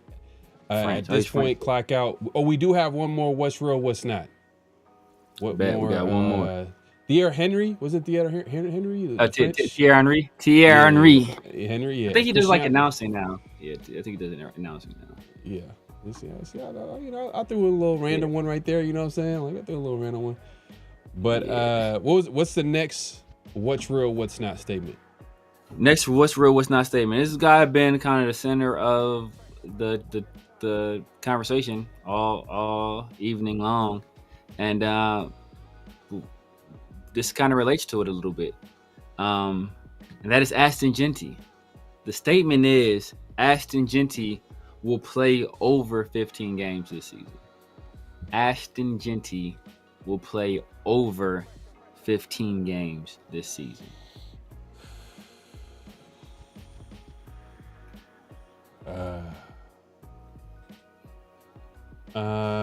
Damn. This is actually a good one. It's a good one because like early on I'm noticing like his physical play style, his size, like but 15 games, that's the majority. I'm gonna say that's real. I'm gonna say it's real. He'll play over 15 games? Yeah. I think he's smart enough to know, and he's shown it too in the past, like how he's able to avoid big hits. So I'm sure he's gonna know that in order for him to conserve his body in a long NFL season, he's gonna have to like not go head up with a NFL linebacker every game like that, trying to prove a point. But I'm gonna say it's real. I think he could stay durable for an entire season, but we'll see, man. We'll see, because there's a play style to him that I don't think he could change. I think it's part of that physicality. That's his game. You can just tell. Like, he's not. It's not like he's gonna change that just to change it. I think there's a level of that. It's just a matter of like managing it and not trying to like get hit, like take on those big hits. But I'm gonna say that it's real, that he could play that at least 15 games. Over. So you gotta take the over under is at 15.5. So you gotta go over, you gotta go under. So you're saying over. So you're saying 16. I'll take the over. Take the over. Okay. All right. Man, this is tough because he's built like he doesn't look frail or fragile or anything like that. Off topic. Should we bring back the we got to get someone else on it too. Should we bring back the NFL pick'ems? Like, pick the win. Yeah, we have to bring somebody else in on it. Yeah, too, we gotta do it. Somebody else in on it too, yeah, because I'm trying to get two hats, not one. You know what I'm saying? Trying to get back. Yeah, man. You tightened it up. It's like the Raiders, like a Raiders game Where it's nasty early on. That first, I could never recover. At that first week, it was all bad. It was all bad, bro. It was all bad. Yeah, it was all bad. But yeah, it's like you brought it back though. It's like the Raiders, like back in the day. They would get beat, and then man, the Raiders this is Derek Carr. It's a Derek Carr. You put up you see Derek Carr put up 300 yards. Like yeah, but it's like you put up like 180 in the fourth quarter. Like it's like so. But back to the everybody question. Say it's real. A lot of people say it's real. Back to the question. I'm going to say, I'm going to say not real. I'm gonna say not real. I think not real. I think he plays like 15. I think he actually, I think he misses 2 games in concussion protocol. I'm gonna make that prediction. Okay. 2 games concussion protocol. Okay.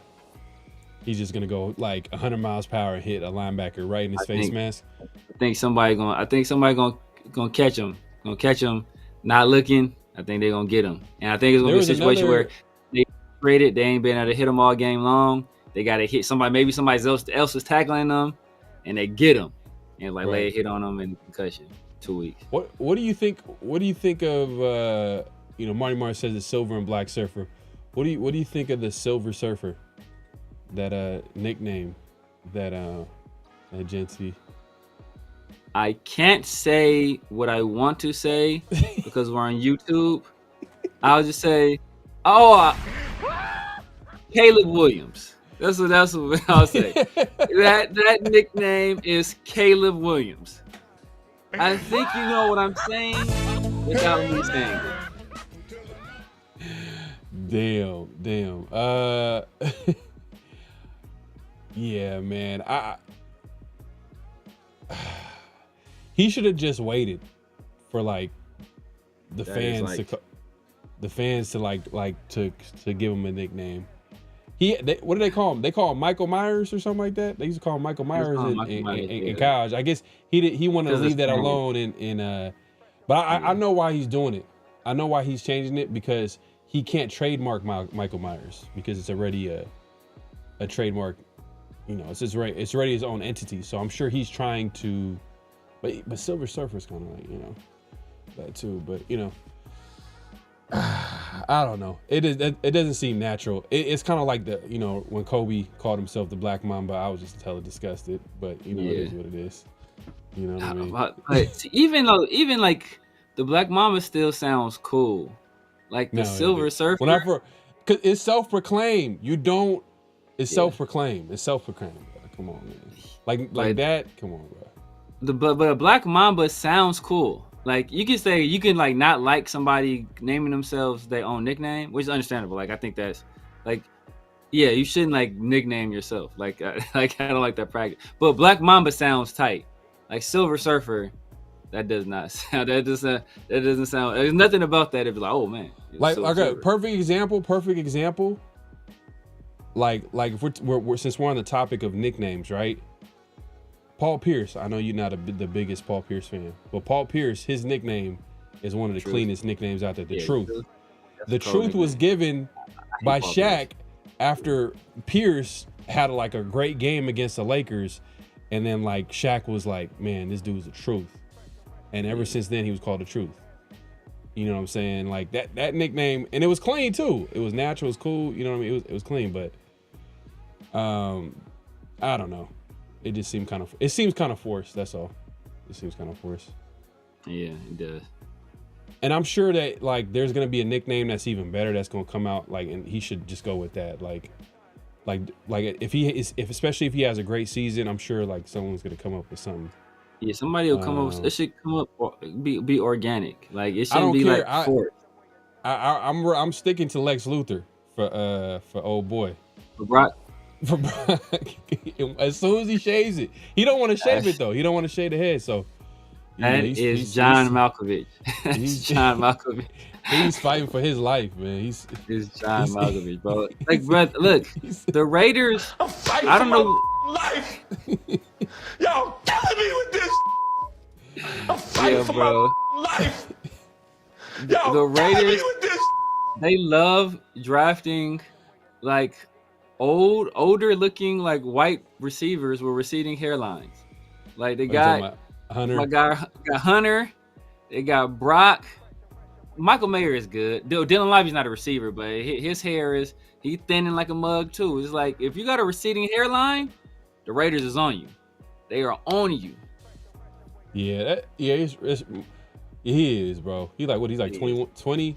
You know what I mean? Like he's in a whole different generation too. So it's kind of like. But even then, though, like even this generation knows, like you don't give yourself no nickname like that. Like, or Christian Wilkins, damn. Exactly. That's funny. That's funny, bro. People kind of understand. Man, Mookie Betts, that's another one. Man, no, Silver Surfer. Talking about in the movie.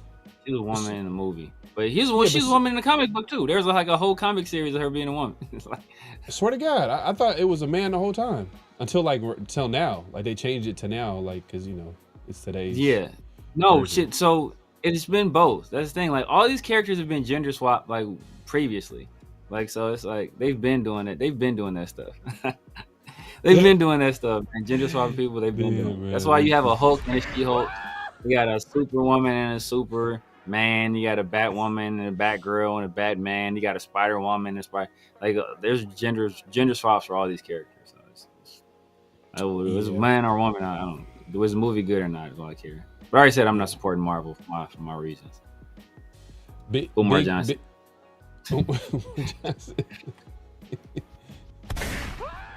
Big Dog is a dope name too. Big Dog Glenn Robinson. That is Big Dog.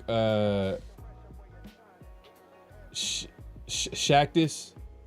Diesel. Diesel was dope. Shactus, the Big Aristotle. Bro, but his shit was funny though. His was hella funny. Like there was like a humor to his nicknames. Big Aristotle. I'm trying to think of some other cool. I mean, nicknames. Jordan was MJ. I mean, MJ. the best nickname of all time is King Clear. James. No, the best nickname of all time is Clear. It's like it's not even close. It's so you don't even think of it as a nickname. What are you talking about? That's how good it is. His name is Irvin. Oh, Magic Johnson. Magic. The best nigga is you don't even know. Nobody calls him Irvin. Nobody be like, oh man, that's Irv. Like everybody calls him Magic Johnson. That's like the best nickname ever. Hey, what AI? The answer. The answer, yeah. I mean, no, nobody calling it. It's like, man, look at the answer. Like everybody calls it AI. Yeah. Look at the answer. Yeah. Like this, it gotta be. Or the only other one, the Dream. We you know what we're thinking about basketball, but I'm sure football. Football probably. Oh yeah, football got a few like Sauce. So that's a nickname. Let's if we I don't go even know back his a little name. bit. I don't even know his name. Yeah, I mean, damn, who got some? I think there's some good nicknames in football. There was Greedy. Greedy was a gold nickname. Greedy Williams. I think we got Greedy Vance too, but Greedy Williams. I think that was a cool nickname. I'm standing by it, bro. That's I tell you, I'm gonna try. I'm gonna be. Hey, man, if once they start calling them, just know where it started. Sweetness. Sweetness is a good nickname, but you can't. It's like that Kings of Comedy skit, like like I ain't calling no grown man delicious. Like that's hilarious. You're running down the street, delicious. Nah, see, AR, he messed around and just messed up one of the greatest nicknames. Yeah, that was cool. AR-15. AR-15. Oh man, that's. Money Mayweather's a cold one. Pretty Boy Floyd was cold too. Sugar Ray Leonard, Mike Tyson. Iron Mike Tyson. Sugar Ray Leonard, Sugar Ray Robinson, Iron Mike Tyson. Those are coach. Ali Boombaye. How about Ali? No, coach with the Ami. AK-47 was cold too. AK-47. Yeah. And the fact he was Russian too. He was Russian too. Wasn't he Yeah, he's Richardson? Richardson. Yeah, he's Richardson. It's like it hit on so many levels right there. Yeah. Rain Man, that's Sean Kemp. Clyde the Glide Drexler. The Glide was cold. The Glide is cold. That is cold. I can't hate on that. The Great Bambino. The Great Bambino, yeah, that's a cold one too. That's a cold one too. But it's like that's like nobody. But it's that's iconic. That's not a cool nickname. It's iconic. Yeah. Yeah. Oh, that is the best. Actually, that is the best nickname of all time. LS. Thayer Sweet Feet Montfort. That's legendary. Yeah, that's that war room inside joke right there, man. Go down in the annals of Raider history. Sweet Feet Montfort. Durantula is terrible. Durantula, yeah. Because I think the other one was his other nickname was Cold, but he didn't like it. It's like the Slim Reaper. He didn't like it. I thought that was clean though. I thought that was clean too, but he didn't like clean. it. The Slim Reaper, the Greek Freak is cold too. Butterbean is cold too. The Greek Freak is cold. Yeah. Vince.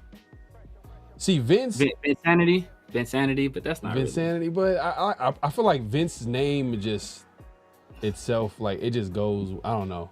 You don't really have to give him like Kobe. Like for example, like Kobe, he didn't really have to. He didn't have to have a nickname because who was named Kobe? Like I never knew anybody other than the state. You know what I mean? Like exactly. That's. And I didn't know about that back then. Revis Island. Revis Island. Okay. Oh yeah. Prime time. We were forgetting a lot. Oh no! What man? I'm forgetting my boy, my dog. He has one of the coldest in the history of the NFL. Oh, you talking about Max? Nah, my boy. One of my favorite players. He's probably top 5 favorite player of mine of all time. You talking about Jameis Winston? Bro, you already know crab legs. What you talking about, man? Crab leg Winston. Nah, Jake Snake was Jake. Jake the Snake, but I'll just that was his nickname. Black Mamba. I'm sorry, I couldn't rock with it. I could never. I like Black Mamba, but I don't like the fact that he gave himself his own nickname. The Mailman was cold. The Mailman, Carl, white chocolate. Yeah. But now I'm talking about my boy. I'm surprised Tommy Ice Eichenberg. Oh, this one right here. Come on, man. Yeah.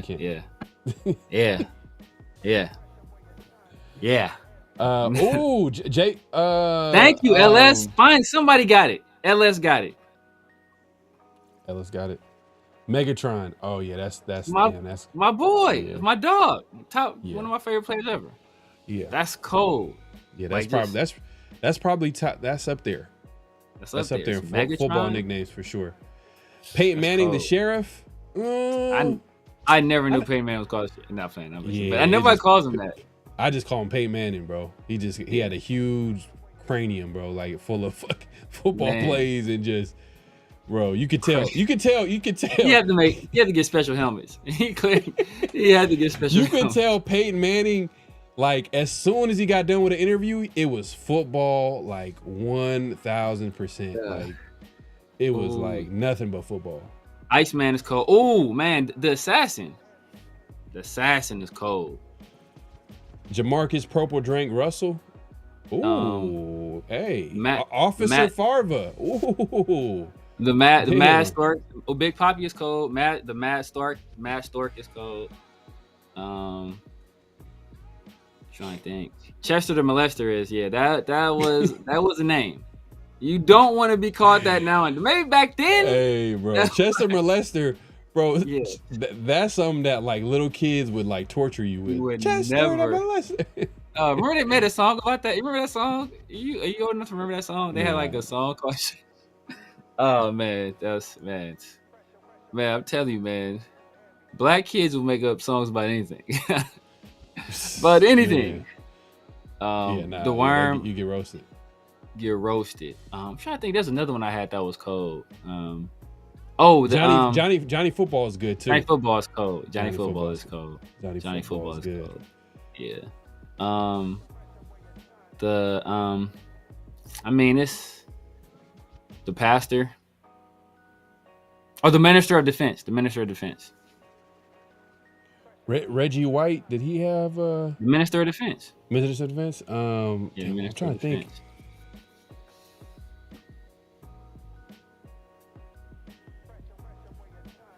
I mean, beast mode.